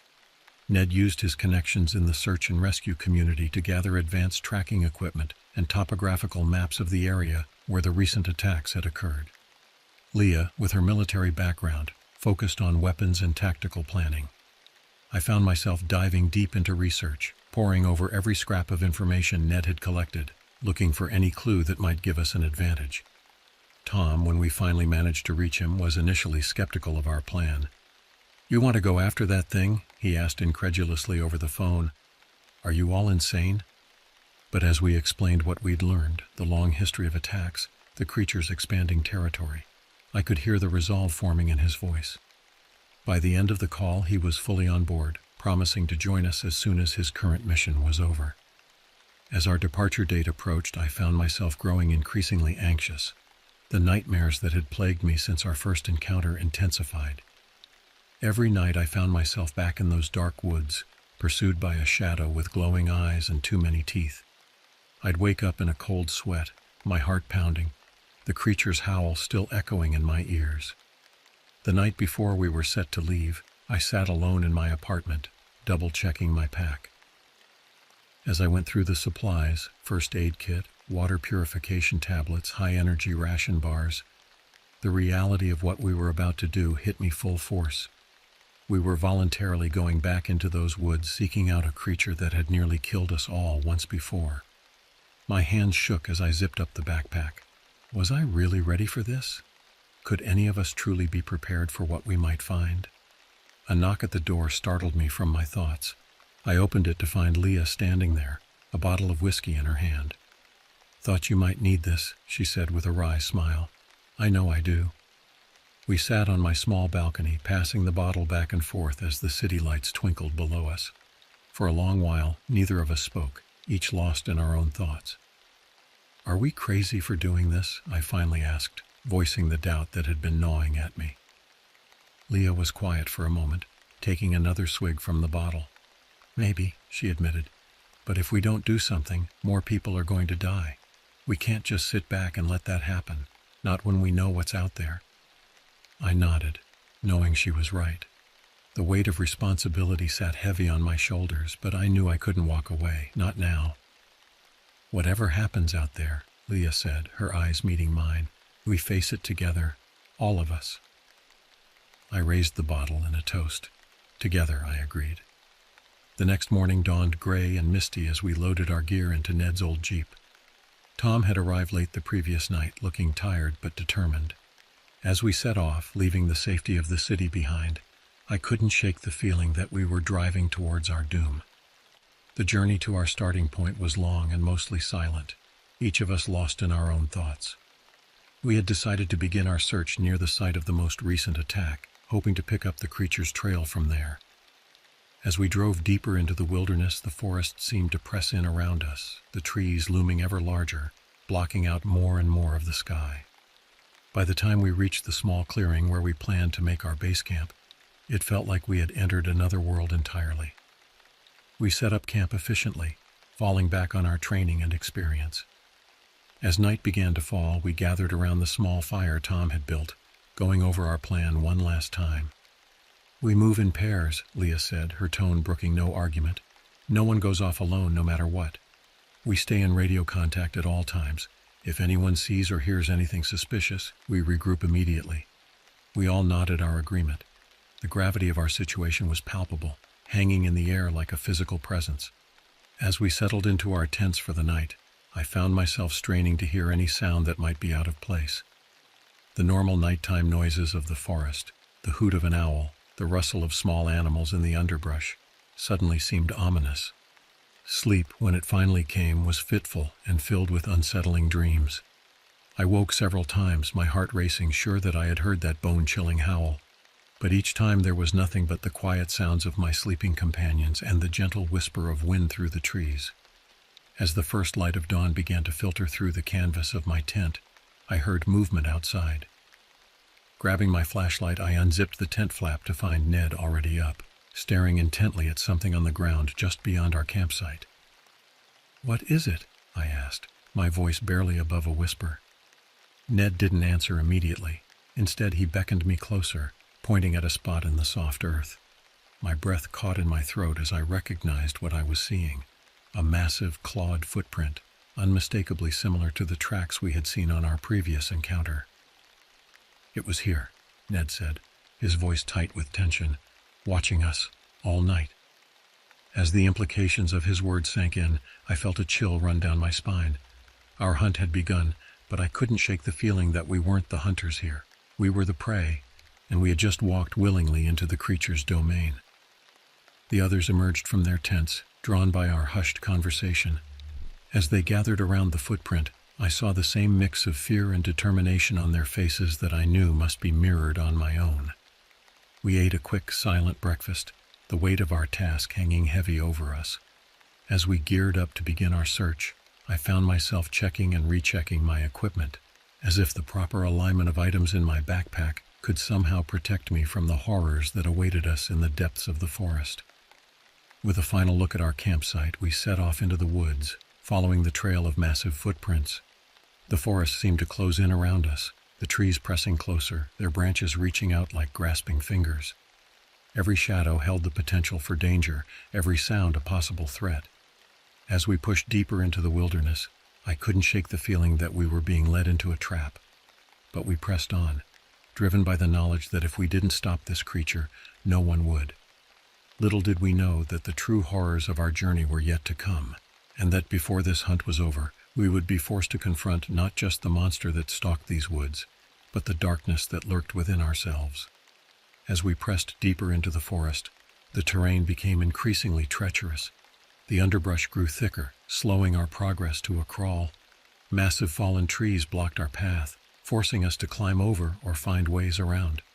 The air grew thick and heavy, filled with the musty scent of decay and something else, a rank animal odor that seemed to cling to everything.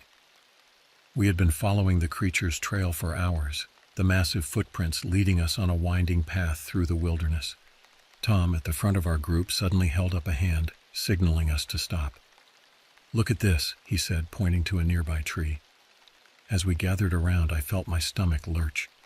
Deep claw marks scored the trunk, higher up than any of us could reach. Chunks of bark had been torn away, revealing the pale wood beneath. "It's marking its territory," Ned said, his voice hushed, warning us away.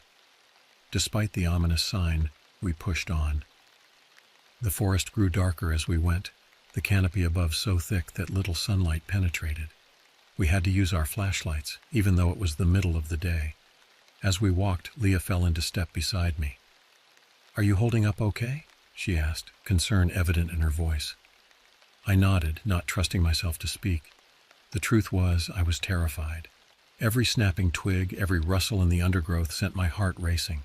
But I couldn't let my fear show. We all needed to stay strong if we were going to make it through this. Suddenly, Tom, who was still leading the way, stopped abruptly. "Do you smell that?" he asked. The odor hit me a moment later, the unmistakable stench of rotting flesh. We approached cautiously, our weapons at the ready. In a small clearing ahead, we found the source of the smell. The remains of what must have been a large deer were scattered across the forest floor. But this was no ordinary predator kill. The animal had been torn apart with incredible force, its bones splintered and crushed. What struck me most was the wastefulness of it. Large chunks of meat had been left to rot, as if the creature had killed for sport rather than hunger. As we examined the grisly scene, a twig snapped somewhere in the forest behind us. We all whirled around, weapons raised. For a long moment we stood frozen, straining our eyes and ears for any sign of movement. "We should keep moving," Ned said finally, his voice tight with tension. "We don't want to be here when it comes back." We pressed on, our nerves frayed. The feeling of being watched was stronger than ever, and I couldn't shake the sense that we were being herded, led deeper into the creature's domain.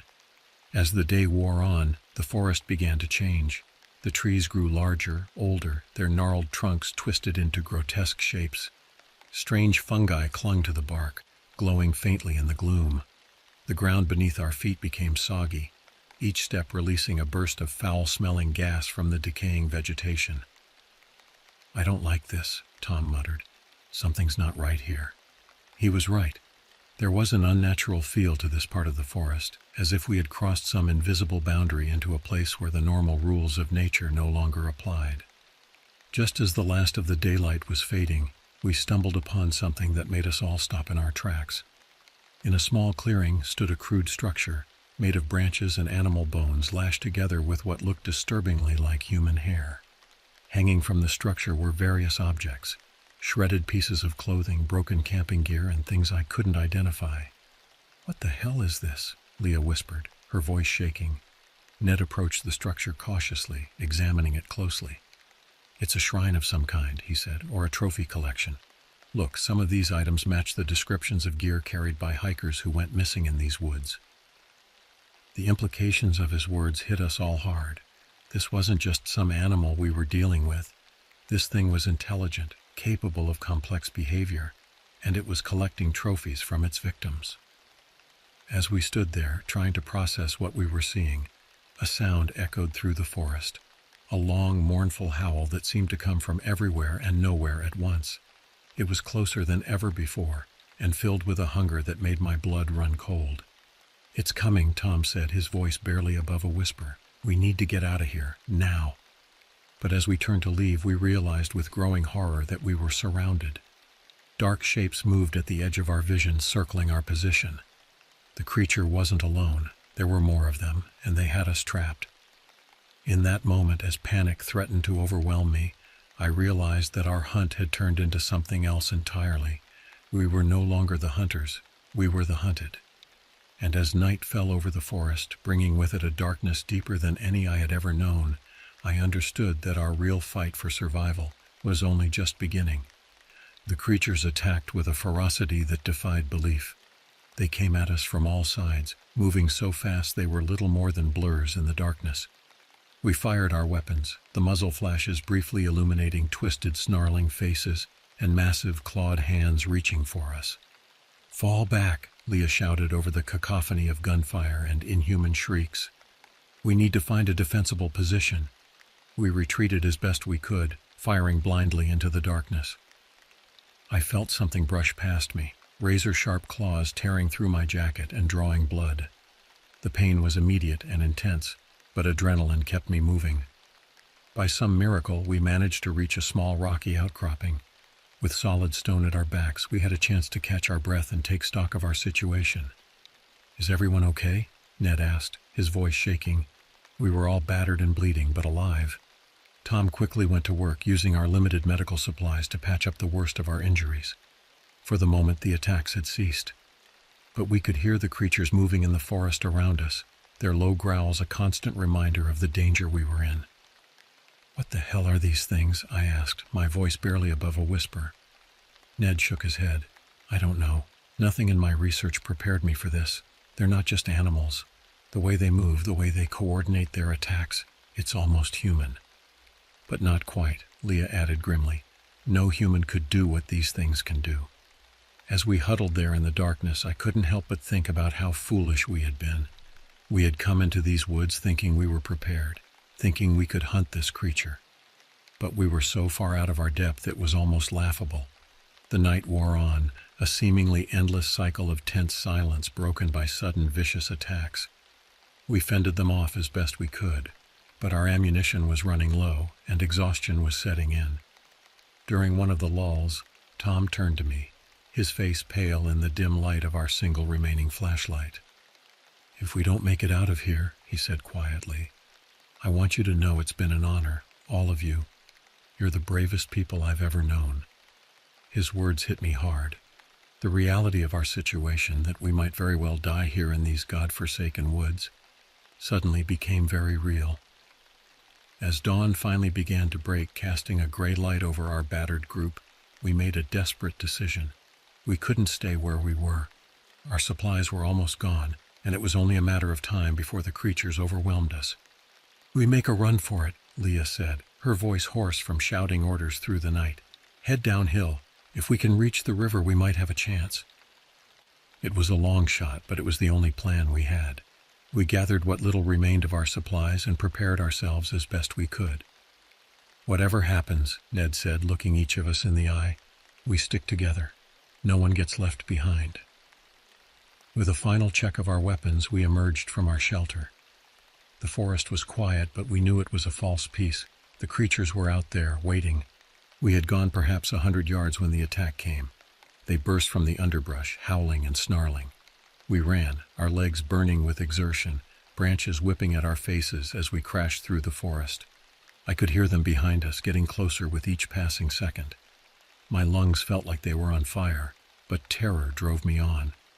Suddenly the ground disappeared from beneath my feet.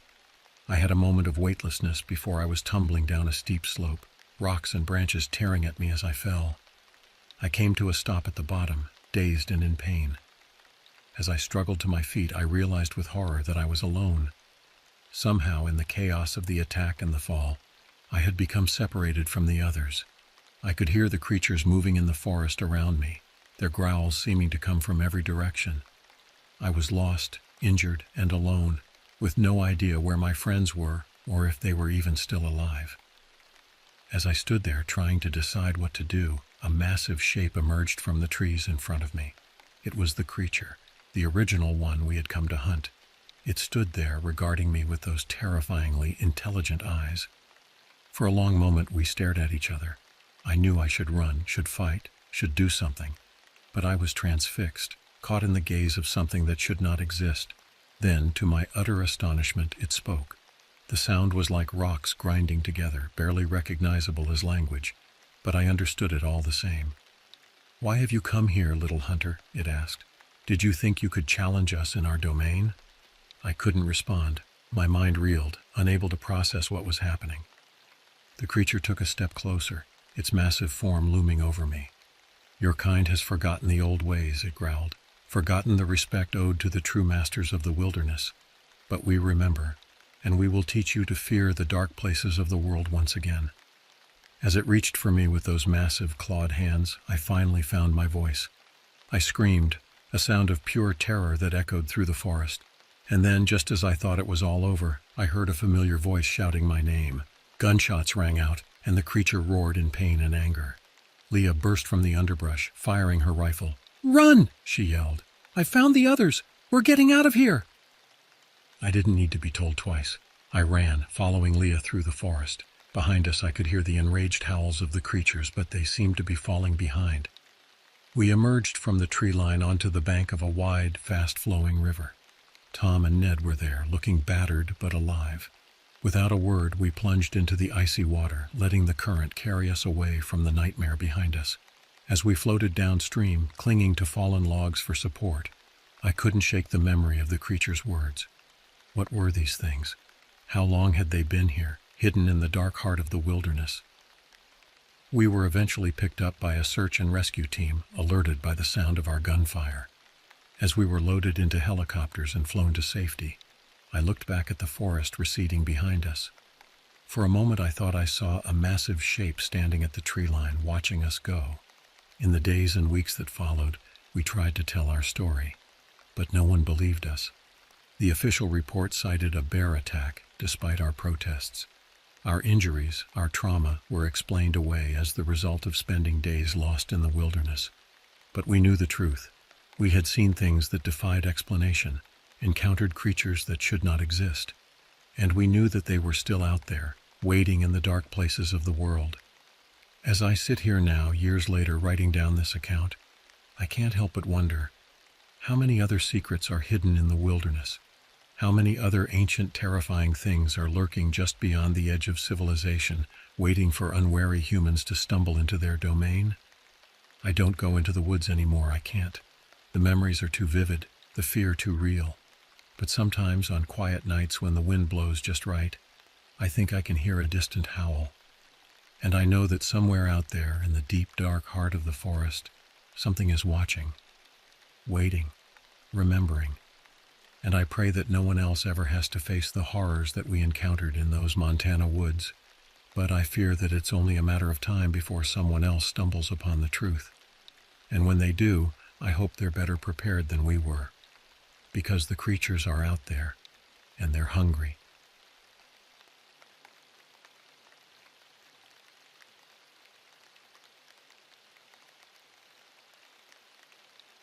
The harsh glow of my smartphone screen illuminated the dark interior of my weathered 2010 Honda Civic.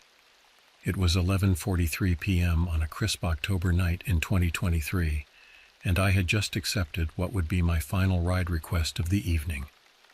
As I navigated through the rain-slicked streets of Pinewood, Oregon, I couldn't help but reflect on how I'd ended up here, a 34-year-old man reduced to chauffeuring strangers around in the dead of night. 3 years earlier, I had been laid off from my steady office job at a local printing company. With bills piling up and no promising leads in sight, I turned to Uber as a temporary solution. Just until I find something better, I told myself. But days turned into weeks, weeks into months, and before I knew it, I had become a full-time rideshare driver. The job had taken its toll on both me and my car. My once pristine Civic now bore the battle scars of countless late-night passengers. Mysterious stains on the upholstery, cigarette burns on the armrests, and a pervasive odor that no amount of air freshener could mask. The vehicle's mileage had skyrocketed, and strange rattles and creaks had become my constant companions on the road. But it wasn't just the physical wear and tear that weighed on me. The mental strain of dealing with an endless parade of strangers, some pleasant, many indifferent, and a few downright hostile, had left me feeling hollowed out. I'd been cursed at, threatened, and even had a drunk passenger vomit all over my back seat. Each incident chipped away at my faith in humanity, leaving me increasingly bitter and isolated. As I pulled into the parking lot of Gus's Burger Shack, my favorite greasy spoon and frequent haunt during slow nights, I let out a weary sigh. The neon sign flickered weakly, casting an eerie red glow across the rain-dampened pavement. I parked in my usual spot, killed the engine, and leaned back in my seat, closing my eyes for just a moment. The ping of a new ride request jolted me awake. I blinked, disoriented, and fumbled for my phone. The clock now read 11:52 p.m. I must have dozed off for a few minutes. Squinting at the screen, I saw that the pickup location was only a few blocks away. My finger hovered over the accept button as I debated whether to call it a night or squeeze in one last fare. Financial desperation won out over my better judgment. I accepted the ride and pulled out of the parking lot, unaware that I was driving towards a nightmare that would forever change the course of my life. The streets were nearly deserted as I made my way to the pickup location. A light drizzle had started, creating a misty haze that distorted the glow of the streetlights. As I turned onto Maple Street, a sense of unease began to creep over me. This part of town had seen better days, with boarded-up storefronts and graffiti-covered walls telling a story of urban decay. I slowly rolled to a stop in front of a dilapidated convenience store, its windows dark and its neon open sign long since burned out. My eyes darted around, searching for my passenger. That's when I saw him emerge from the shadows of a nearby alley. Even from a distance, something about the man's appearance set off alarm bells in my mind. He moved with an erratic, twitchy gait, his head snapping from side to side as if he were looking for unseen pursuers. As he drew closer, I could make out more details that only heightened my apprehension. The man appeared to be in his late 40s or early 50s, with a shaved head that gleamed dully in the weak light. Dark sunglasses obscured his eyes, despite the late hour and gloomy weather. His clothes were a study in contrasts, skin-tight black jeans that seemed to have been painted onto his lean frame, paired with an oversized, tattered hoodie riddled with holes and tears. As he reached for the car door, I noticed his hands were trembling. A voice in the back of my mind screamed at me to drive away, to cancel the ride and go home. But years of financial struggle and the ingrained habit of people-pleasing kept me rooted to the spot. The rear door opened, and a wave of foul odor washed over me, a nauseating mixture of body odor, stale cigarettes, and something chemical I couldn't quite place. The man slid into the back seat directly behind me, and I felt the car dip under his weight. "Hello," I stammered, trying to keep my voice steady. "How are you tonight?" My greeting was met with silence, save for a low, continuous mumbling. I strained my ears, trying to make out words, but the sounds coming from the back seat were like no language I'd ever heard before. It was a guttural, rhythmic chanting that made the hairs on the back of my neck stand on end. Fighting to maintain my composure, I pulled away from the curb and began driving towards the destination displayed on my phone. As we traveled, the mumbling grew louder, punctuated by occasional twitches and jerks that I could feel through my seat. I cranked up the volume on the radio, desperate to drown out the unsettling sounds from my passenger. But even as the familiar melodies filled the car, I couldn't shake the feeling that I had just made a terrible, potentially fatal mistake. The rhythmic sweep of windshield wipers cut through the intensifying rain as I navigated the empty streets. My knuckles were white on the steering wheel, and I could feel beads of cold sweat forming on my forehead. Every few seconds my eyes would dart to the rearview mirror, catching glimpses of my unnerving passenger. His twitching had become more pronounced, his entire body seeming to vibrate with barely contained energy. The mumbling had taken on a fevered pitch, rising and falling in a discordant melody that set my teeth on edge. I tried to focus on the road ahead, but my mind kept conjuring up increasingly terrifying scenarios. Was he on drugs? Mentally ill? Or something far worse that I couldn't even begin to comprehend? The possibilities swirled in my mind, each more frightening than the last. As we turned onto a residential street lined with rundown houses, I noticed something that made my blood run cold. In the rearview mirror, I saw my passenger's hand disappear into the pocket of his tattered hoodie. When it re-emerged, I caught a glint of metal that could only be one thing: a knife. My heart began to race, and I could hear the blood pounding in my ears. I desperately tried to think of a way out of this situation. Should I slam on the brakes and run? Try to reason with him? Call for help? But before I could act on any of these impulses, we had arrived at our destination. I pulled up in front of a derelict house with boarded-up windows and an overgrown lawn. A weathered "For Rent" sign swayed in the wind, creaking ominously. The street was dark and deserted, with no signs of life in any of the neighboring homes. "We're here," I managed to croak out, my voice barely above a whisper. "I hope you have a good—" My words were cut short by a sudden sharp pain in my side. It took my brain a moment to process what was happening. The knife I had seen earlier was now buried in my flesh, just below my ribcage. A strong arm snaked around my throat, cutting off my air supply. I gasped and choked, my hands instinctively flying up to claw at the arm restraining me. Through the haze of pain and panic, I could hear my attacker's voice, no longer mumbling but shouting in that same incomprehensible language. The words, though foreign to my ears, dripped with malice and rage. Spittle hit the back of my neck as he screamed, his grip tightening with each passing second. I could feel warm blood soaking through my shirt, spreading across the driver's seat.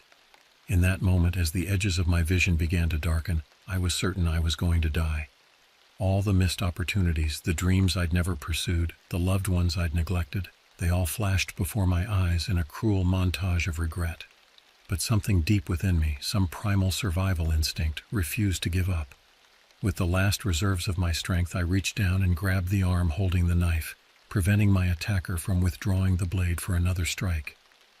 What followed was a desperate struggle for survival, played out in the confines of my battered Honda Civic on a lonely, rain-soaked street in the middle of the night.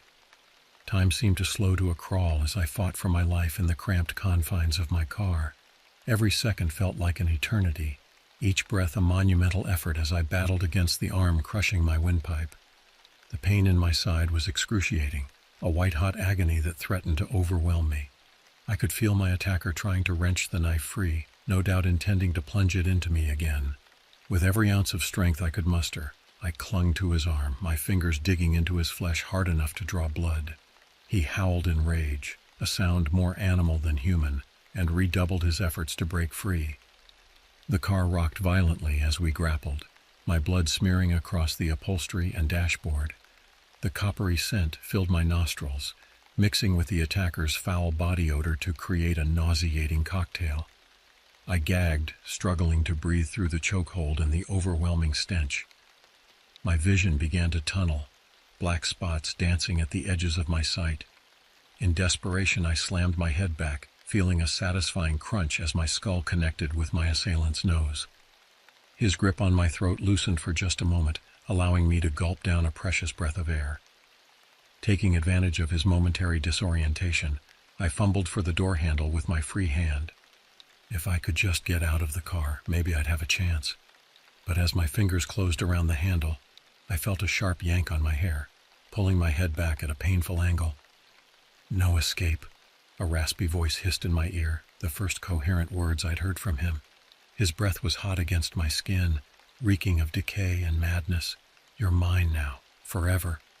A fresh wave of terror washed over me at these words. What did he mean by forever? What sick, twisted plans did this lunatic have for me? The thought gave me a burst of desperate energy, and I thrashed wildly, my elbow connecting solidly with his ribs. He grunted in pain, his grip faltering just enough for me to wrench the door open. Cold, rain-soaked air rushed in, a stark contrast to the stifling atmosphere inside the car. I half fell, half tumbled out onto the wet pavement, the knife still embedded in my side, sending shockwaves of agony through my body with every movement. For a moment I lay there gasping, the cool rain mingling with my sweat and blood. Then I heard the rear door open, and adrenaline surged through me once more. Ignoring the screaming protest of my wounded body, I scrambled to my feet and began to run. My attacker's footsteps pounded behind me, accompanied by that same incomprehensible chanting, now raised to a frenzied pitch. I darted between parked cars, my bare feet slapping against the wet asphalt. Each impact sent jolts of pain through my side, but fear drove me onward. I risked a glance over my shoulder and immediately wished I hadn't. The man was gaining on me, his face twisted into a rictus of inhuman rage.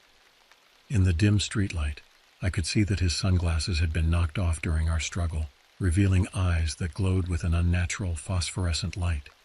A scream tore from my throat, equal parts pain and terror. I pushed myself harder, my lungs burning as I sprinted down the deserted street. In the distance, I could see the welcoming glow of a 24-hour gas station. If I could just make it there, maybe I'd be safe. But with each step, I could feel my strength ebbing. The knife in my side felt like it was on fire, and my vision was starting to blur. The gas station seemed impossibly far away, growing more distant with each labored breath.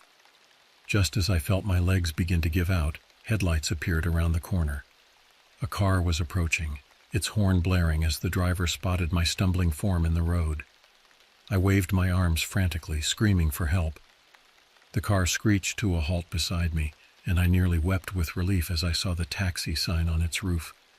The driver, a middle-aged woman with kind eyes, took one look at my blood-soaked shirt and pale face before throwing open the passenger door. "Get in," she shouted, her eyes wide with alarm.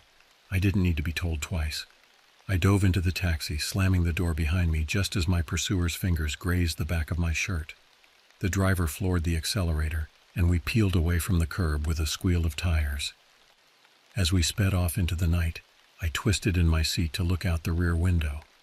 My attacker stood in the middle of the road, his glowing eyes fixed on the retreating taxi. Even through the closed windows and the sound of the engine, I could hear his unearthly howl of frustration echoing through the night. I slumped back in the seat, my body trembling uncontrollably as the full weight of what had just happened began to sink in. The adrenaline was wearing off, leaving me weak and disoriented. The knife was still lodged in my side, a constant throbbing reminder of how close I'd come to death. "Hospital," I managed to croak out to the driver, who was already dialing 911 on her cell phone. "Please, hospital." As the taxi sped through the rain-slicked streets towards the nearest emergency room, I closed my eyes and tried to steady my breathing. But all I could see was the image of those glowing eyes, and all I could hear was that inhuman voice whispering, "You're mine now, forever." The emergency room was a blur of bright lights, urgent voices, and sharp sensations. I drifted in and out of consciousness as doctors and nurses swarmed around me, their words a jumbled mess in my pain-addled brain. At some point, I was wheeled into surgery, the knife finally removed from my side under the harsh glare of operating room lights. When I fully came to, I found myself in a sterile hospital room. The steady beep of monitors and the antiseptic smell were a stark contrast to the nightmarish events of the previous night. For a moment, I wondered if it had all been a terrible dream. But the dull ache in my side and the bandages wrapped around my torso were undeniable proof of the horror I had endured. A kind-faced nurse noticed I was awake and came to check on me. "You're a lucky man," she said, adjusting my IV drip. "The knife missed your vital organs by mere centimeters, a little to the left, and—" She trailed off, her expression grim. I tried to speak, but my throat was raw and painful, a lingering reminder of the chokehold I'd been subjected to. The nurse offered me some ice chips, which I gratefully accepted. As the cool slivers melted on my tongue, I became aware of 2 police officers standing just outside my room, speaking in hushed tones. One of them, a grizzled detective with salt and pepper hair, entered the room. He introduced himself as Detective Hawkins and asked if I felt up to answering some questions. I nodded weakly, eager to help catch the maniac who had attacked me. But as I recounted the events of the night, I could see skepticism growing in the detective's eyes. When I described my attacker's glowing eyes and incomprehensible language, Hawkins exchanged a look with his partner that I recognized all too well. They clearly thought I was either hallucinating or lying. "Mr. Wilson," Detective Hawkins said, his tone carefully neutral, "I understand you've been through a traumatic experience, but are you certain about these unusual details, the glowing eyes, the strange language? It's possible that the stress and blood loss may have affected your perception of events." I felt a surge of frustration and fear. They had to believe me. If they didn't take my account seriously, how would they ever catch this monster? "I know how it sounds," I insisted, my voice hoarse and weak, "but I'm telling you the truth, every word of it." Hawkins nodded, but I could see he wasn't convinced. He asked a few more questions about the ride request, the route we'd taken, and any identifying features I could remember about my attacker. I provided as much detail as I could, desperately hoping that something would lead them to the truth. As the detective was wrapping up, a thought struck me. "My car," I said suddenly. "There must be evidence in my car. Blood, fingerprints, something." "We've already impounded your vehicle," Hawkins replied. "Our forensics team is going over it with a fine-tooth comb. But I have to warn you, Mr. Wilson, the results so far are inconclusive." A chill ran down my spine. "What do you mean, inconclusive?" Hawkins hesitated, then seemed to decide that honesty was the best approach. "The blood we found in the car is all yours. There are no fingerprints other than your own, no hair, no fibers, nothing to suggest anyone else was in that vehicle last night." I felt the room start to spin. How was this possible? I knew what had happened. I had the knife wound to prove it. But if there was no evidence of my attacker— "Get some rest, Mr. Wilson," Hawkins said, moving towards the door. "We'll be in touch if we need any further information." As the detective left, I sank back into my pillows, my mind reeling. Was I going crazy? Had the stress of my job, the financial struggles, the late nights finally taken their toll on my sanity? But no, the pain in my side was real. The terror I had felt was real. I closed my eyes, trying to make sense of it all. But as soon as my lids shut, I saw those glowing eyes staring back at me. I jerked awake with a gasp, my heart racing. It was then that I noticed something on the small table beside my bed, something that hadn't been there before. A small, crumpled piece of paper with words scrawled in jagged, unfamiliar script. With trembling hands, I reached out and unfolded it. The message was short, written in English, but in a hand so shaky it was barely legible. "Not over. Mine forever. See you soon." My blood ran cold as I realized the implications. He had been here, in my hospital room, while I slept. The monster who had tried to kill me had somehow managed to slip past the police, the hospital security, and leave this chilling message. I jabbed frantically at the call button, needing to alert someone, anyone, to this new development. But as a nurse rushed in responding to my apparent distress, I looked down at my hands and felt my stomach drop. The note was gone. The days that followed my release from the hospital were a blur of paranoia and sleepless nights. Every shadow seemed to hold a threat, Every unexpected sound sent my heart racing. I had moved in with my sister Megan, unable to face the prospect of being alone in my small apartment. She had been horrified by my ordeal and insisted I stay with her until I felt safe again. But would I ever truly feel safe again? The police investigation had hit a dead end. With no physical evidence and my increasingly questionable testimony, they had little to go on. Detective Hawkins had gently suggested that I seek counseling to deal with the trauma of the attack. It was clear he believed that my memories of glowing eyes and inhuman chanting were nothing more than stress-induced delusions. I knew better. The note in the hospital, even if it had vanished before anyone else could see it, was proof that this was far from over. My attacker was still out there, watching, waiting for his chance to finish what he'd started. Megan did her best to help me recover, both physically and mentally. She cooked nourishing meals, changed my bandages, and listened patiently as I recounted my fears. But I could see the worry in her eyes, the way she'd glance at me when she thought I wasn't looking. She was afraid too, not of my attacker, but of what this trauma might be doing to my mind. One night, about 2 weeks after the attack, I woke suddenly, drenched in sweat. The nightmare had been vivid. I was back in my car, the knife sliding into my flesh over and over again as those glowing eyes bored into my soul. As I lay there trying to calm my racing heart, a sound from outside the window caught my attention. It was that chanting, that same guttural, rhythmic sound I'd heard in the car. My blood turned to ice in my veins as I slowly turned my head towards the window. There, pressed against the glass, was a face, pale, hairless, with eyes that glowed an unearthly green in the darkness. I tried to scream, but no sound came out. I was paralyzed with terror, unable to move or call for help as the face leered at me.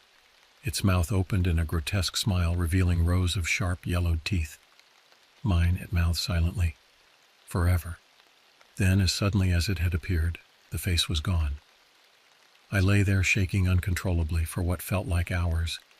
When the first light of dawn began to filter through the curtains, I finally found the strength to stumble out of bed and wake Megan. She listened to my panicked account with growing alarm, then insisted on calling the police. Officers arrived within the hour, but their search of the property turned up nothing. No footprints in the soft earth beneath the window, no signs of disturbance anywhere. "Mr. Wilson," the lead officer said gently, "is it possible you were having a particularly vivid nightmare?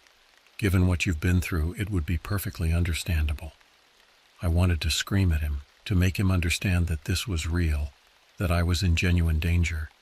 But the words died in my throat as I saw the pitying looks exchanged between the officers and my sister. They thought I was losing my mind. Maybe I was. In the days that followed, I barely slept. I spent hours researching obscure languages, trying to find anything that matched the chanting I'd heard. I scoured news reports for any similar attacks, any mention of glowing eyes or inhuman assailants. But my searches yielded nothing but conspiracy theories and horror movie plots. Megan tried to convince me to see a therapist, but I refused. How could I explain this to a mental health professional without sounding completely insane? Instead, I threw myself into my online work, desperate for any distraction from the constant fear that plagued me. But no matter how hard I tried to convince myself it had all been a hallucination, a part of me knew the truth. The monster was real, and it wasn't finished with me yet.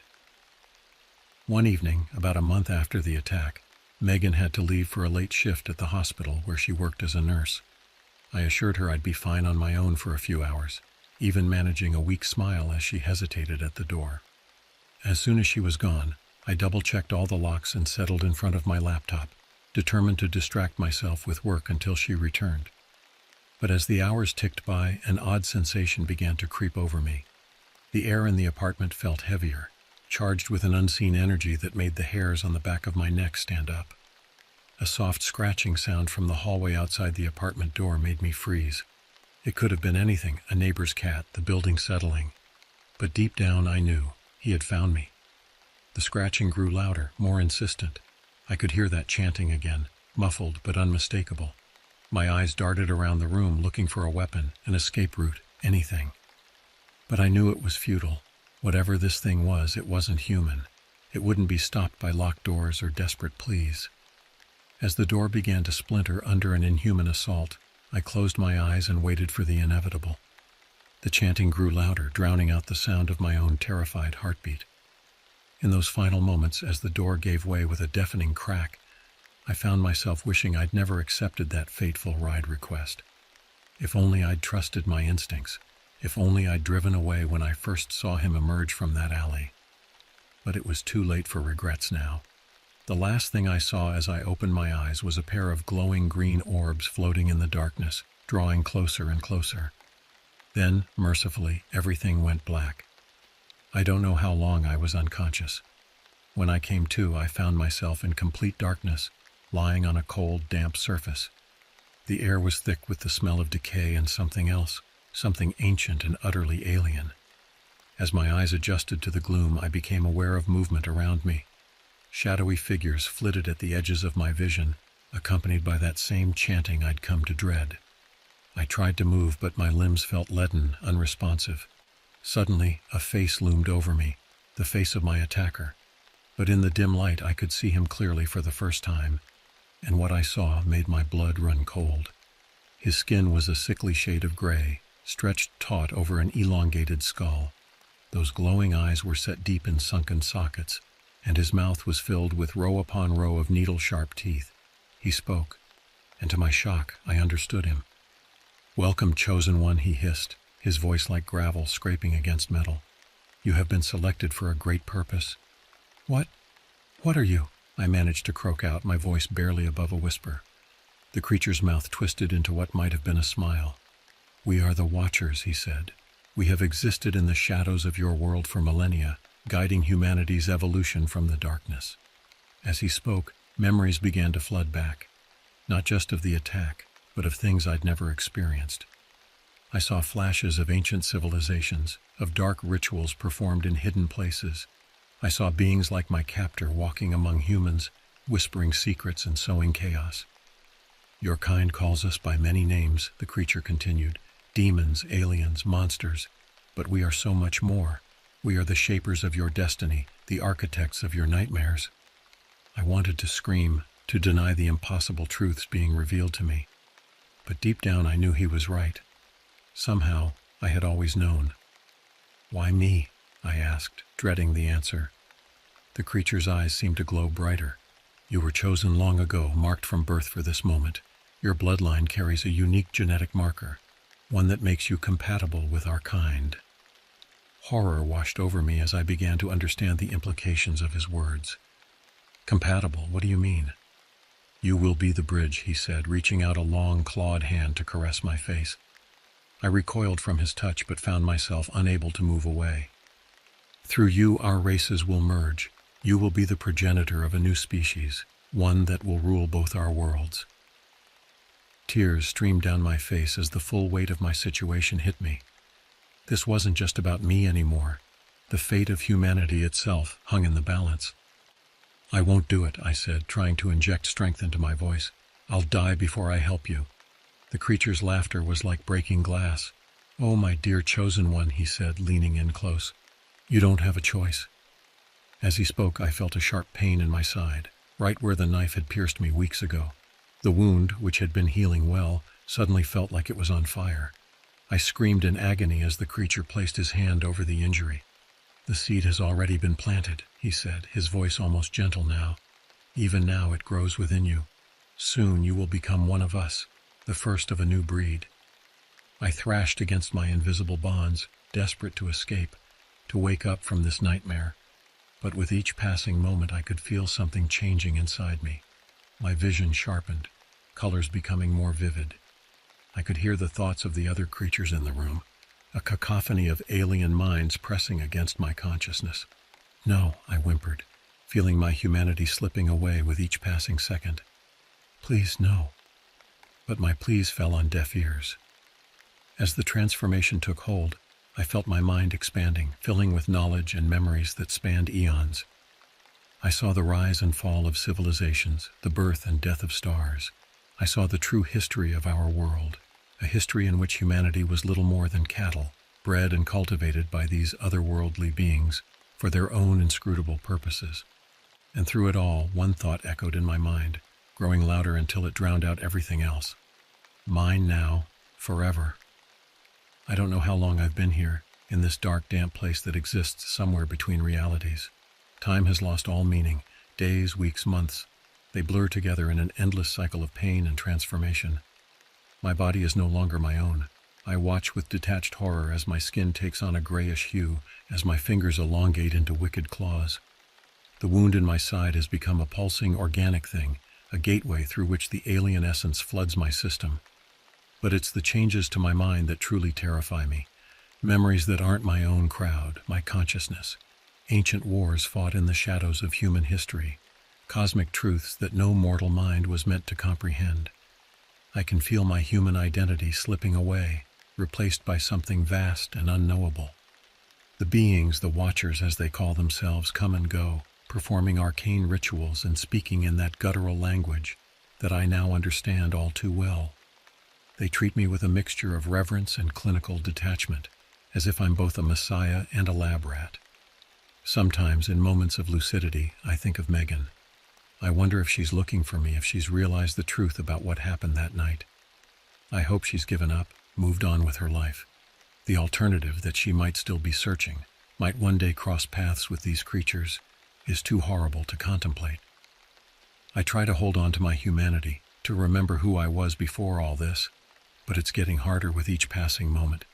The alien thoughts are becoming my thoughts. The inhuman desires are becoming my desires. And then, one day or night, it's impossible to tell down here, everything changes.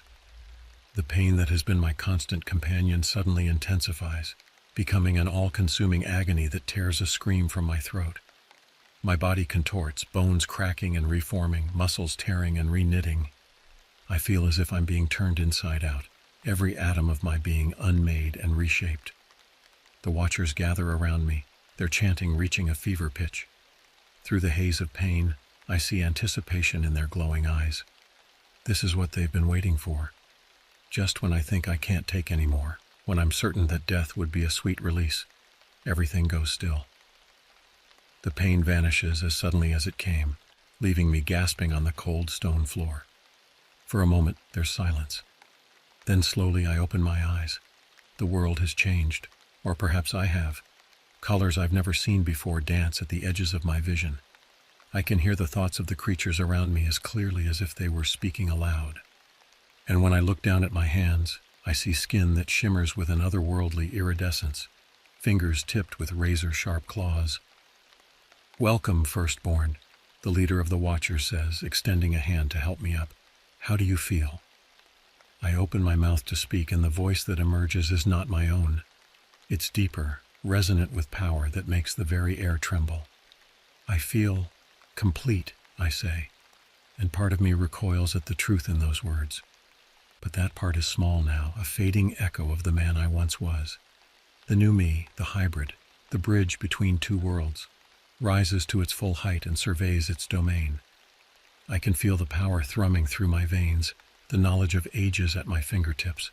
The vastness of the cosmos unfolds before my mind's eye, revealing secrets that would drive a human mad. But I am no longer human. The Watchers bow before me, their new leader, their messiah. I can sense their thoughts, a mixture of awe, fear, and anticipation. They have waited eons for this moment, for the birth of a being that bridges their world and ours. As I take in my surroundings with my new enhanced senses, I realize we are in a vast underground chamber. The walls are covered in intricate carvings depicting the history of the Watchers' interaction with humanity. I can read them now, understanding the complex symbology that tells a tale of manipulation and cultivation spanning millennia. "What now?" I ask, my new voice still strange to my ears. The leader of the Watchers steps forward. "Now, Firstborn, we begin the next phase. You will return to the surface world, to live among the humans as one of them, but you will carry our essence, our power. You will prepare the way for our emergence." A small part of me, the last remnant of my humanity, recoils at the idea. But that voice is drowned out by the chorus of alien minds now inhabiting my consciousness. I nod, accepting my role in this cosmic drama. The next few days, or perhaps weeks, time still holds little meaning here, are spent in preparation. The Watchers teach me to control my new abilities, to shield my true nature from human perception. I learn to shift my form, to appear as I once did, though it feels like wearing an ill-fitting suit. Finally, the day of my return arrives. As I prepare to leave the underground chamber, the leader of the Watchers approaches me one last time. "Remember," he says, his glowing eyes boring into mine. "You are the vanguard. The success of our plan rests on your shoulders. Do not fail us." I nod, feeling the weight of this responsibility settle over me like a shroud. Then, with a thought, I shift my appearance back to that of the human I once was. The transformation is unsettling. I can feel my power being compressed, hidden away beneath a veneer of mortality. I ascend through winding tunnels, eventually emerging in a derelict building on the outskirts of the city. The sunlight, even filtered through grimy windows, is almost painful after so long in darkness. I blink, adjusting to the sensory assault of the human world. As I step out onto the street, I'm struck by how alien everything feels. The bustle of the city, once so familiar, now seems chaotic and primitive. Humans rush past, unaware of the cosmic horror walking among them, oblivious to the fate that awaits their species. I make my way to Megan's apartment, knowing that my disappearance would have been reported, that questions will need to be answered. As I approach her door, I can hear her inside, her thoughts a jumble of grief and worry. For a moment, I hesitate. Perhaps it would be kinder to let her think me dead, to spare her the horror of what I've become. But my new nature is cold, calculating. Maintaining connections to my old life will be crucial for the success of our plan. So I knock, steeling myself for the performance ahead.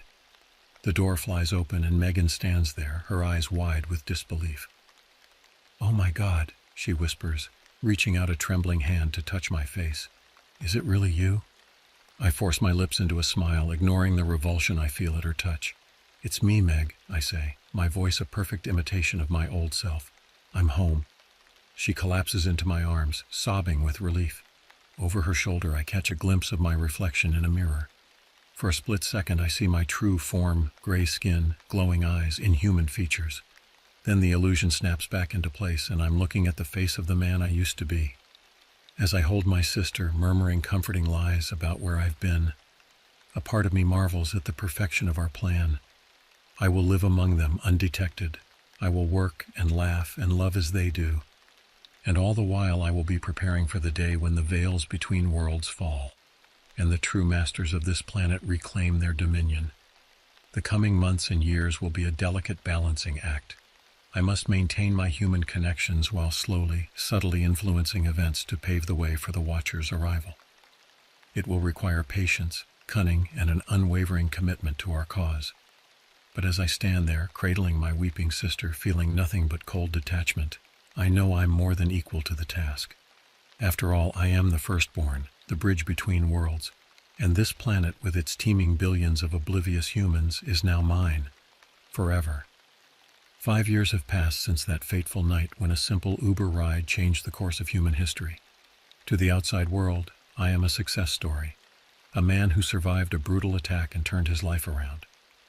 I no longer drive for Uber. Instead, I've leveraged my near-death experience into a lucrative career as a motivational speaker and self-help guru. My message of resilience and personal transformation resonates with millions. Little do they know that the transformation I preach is merely a shadow of the cosmic metamorphosis I've undergone. With each passing day, my influence grows. Politicians seek my counsel. Business leaders hang on my every word. The masses devour my books and flock to my seminars.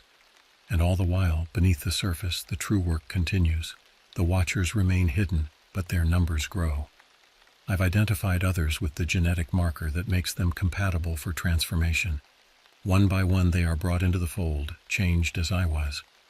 We move through society like a virus, infecting key positions of power, preparing the world for the day of emergence. Sometimes, in quiet moments, I remember the man I used to be, the struggling Uber driver scraping by from ride to ride, dreaming of a better life. In a twisted way, I suppose I've achieved that dream. I now hold the fate of an entire species in my hands. But those moments of reflection are fleeting. The alien consciousness that now dominates my being has little time for human sentimentality. There is work to be done. a cosmic plan to be fulfilled. As I stand before a packed auditorium, thousands of eager faces turn towards me. I feel a surge of cold amusement.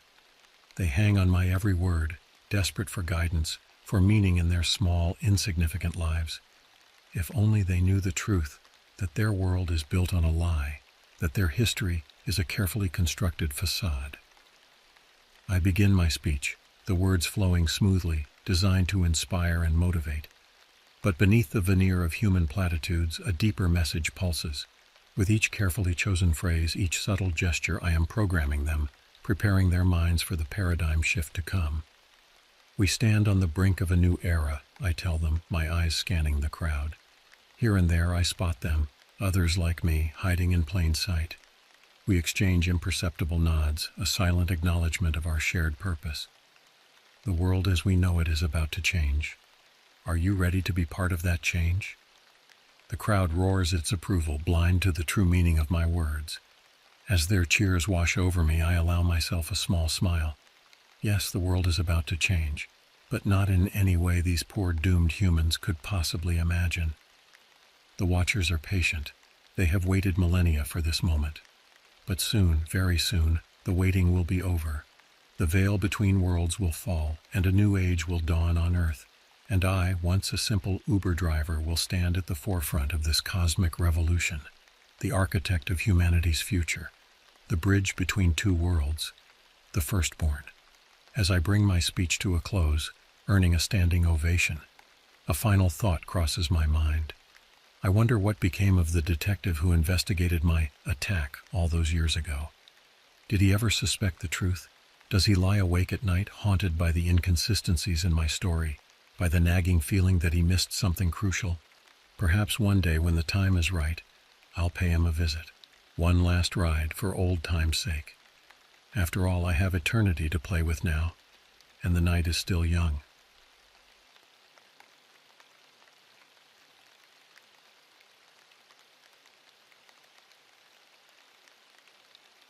My name is Matthew Johnson, and this happened to me in 1990. I grew up on the Fort Yates Reservation in North Dakota, and my life was pretty uneventful. I worked at jobs, hunted, and spent a lot of time with my cousin Amos. We did everything together, fishing, hiking, you name it. We weren't the kind of guys who got spooked easily, but what we went through one summer changed us both. Amos had this old cabin out near the standing Raxaland. It was a rundown place, nothing fancy, but it was ours. We used to go there to get away from everything. One weekend, we decided to head out there for some fishing and to fix up the cabin a bit. The days started like any other. We loaded up the truck with our gear and hit the road.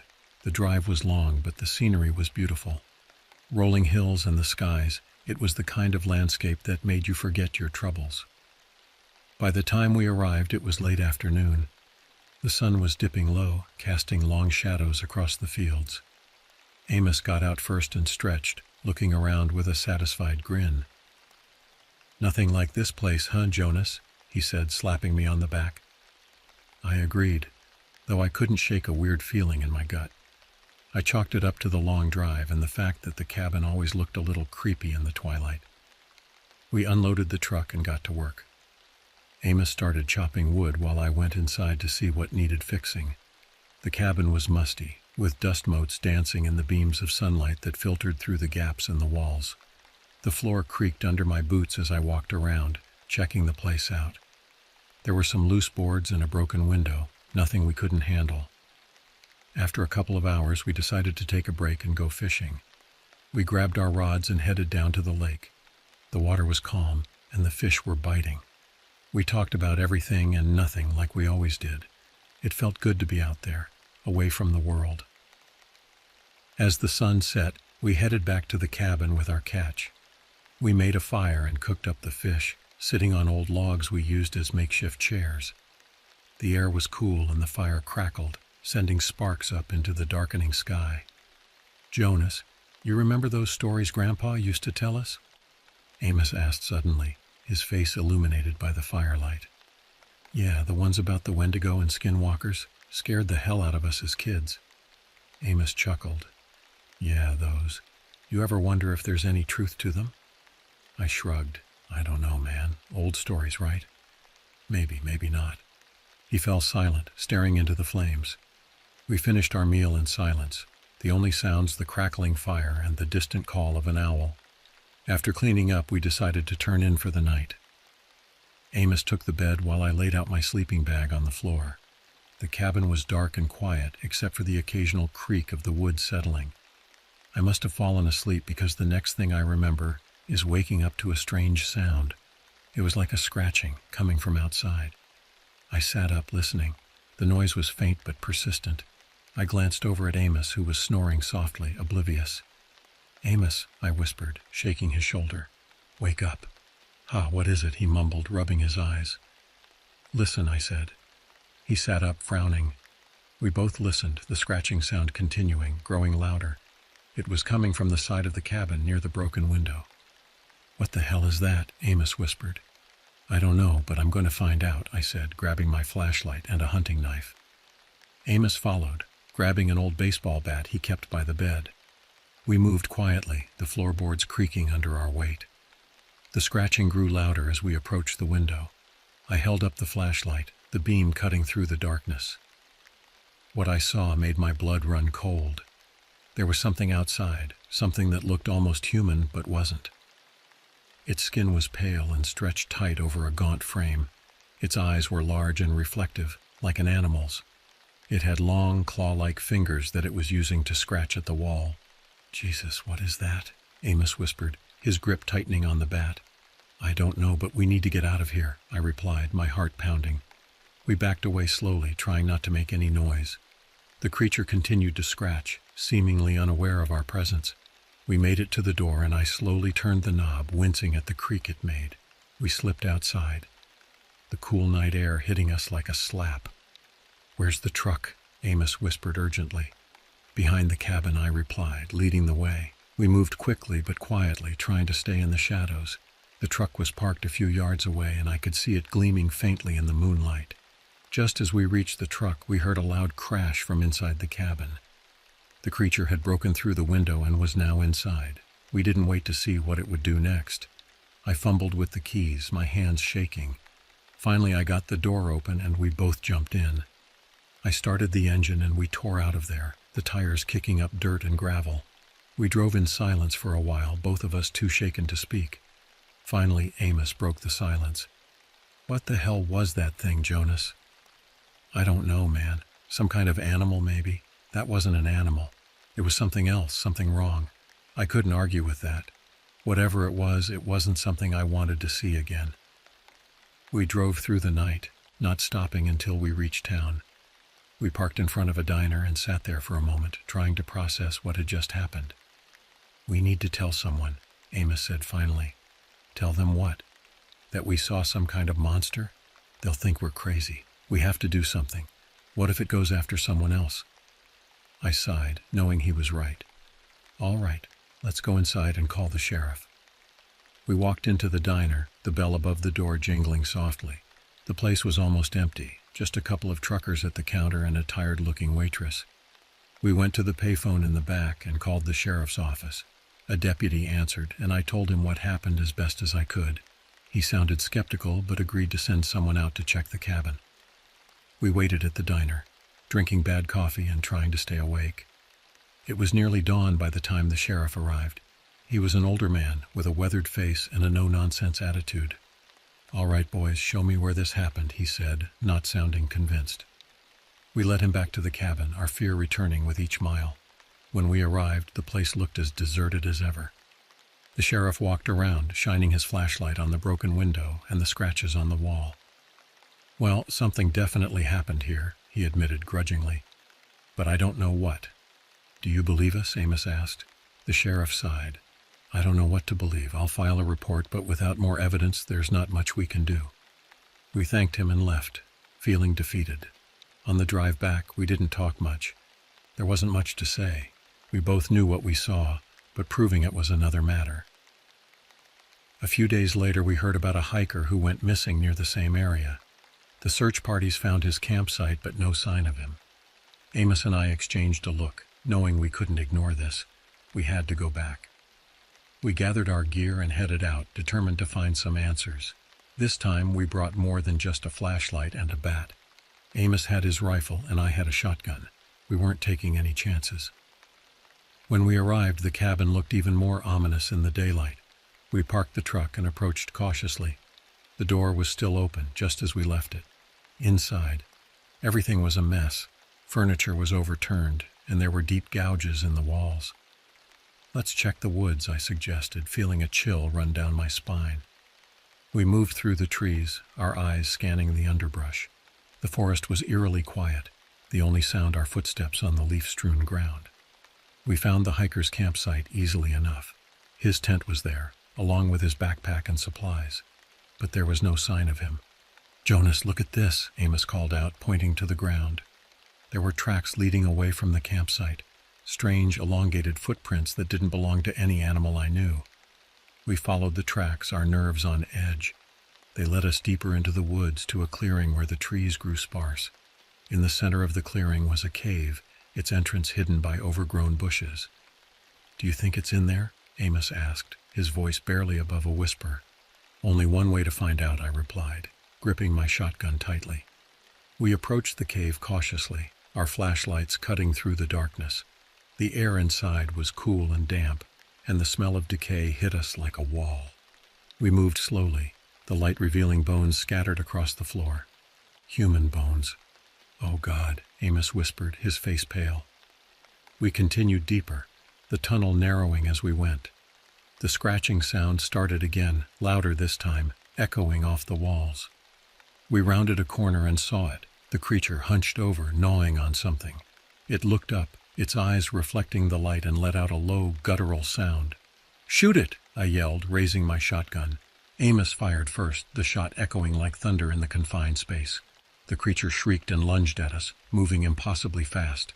I fired, the blast catching it in the side, its staggered blood spraying the walls, but it didn't go down. I shouted, grabbing Amos and pulling him back toward the entrance.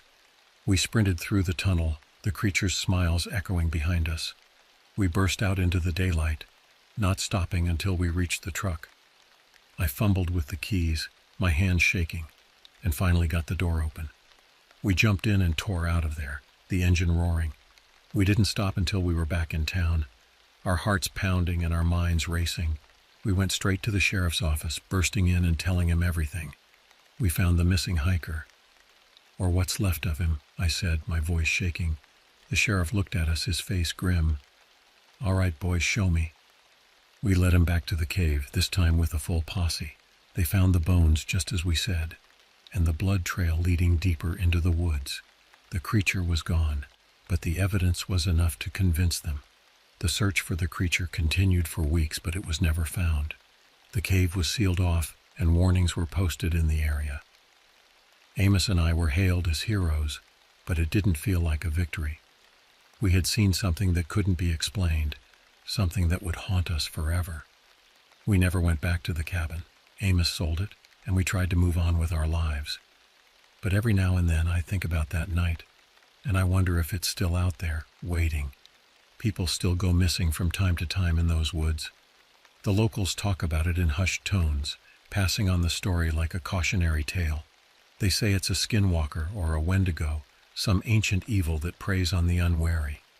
Me? I don't know what it was, but I know I'll never forget the look in its eyes, the sound of its claws on the cabin wall, and I know I'll never go back to those woods again.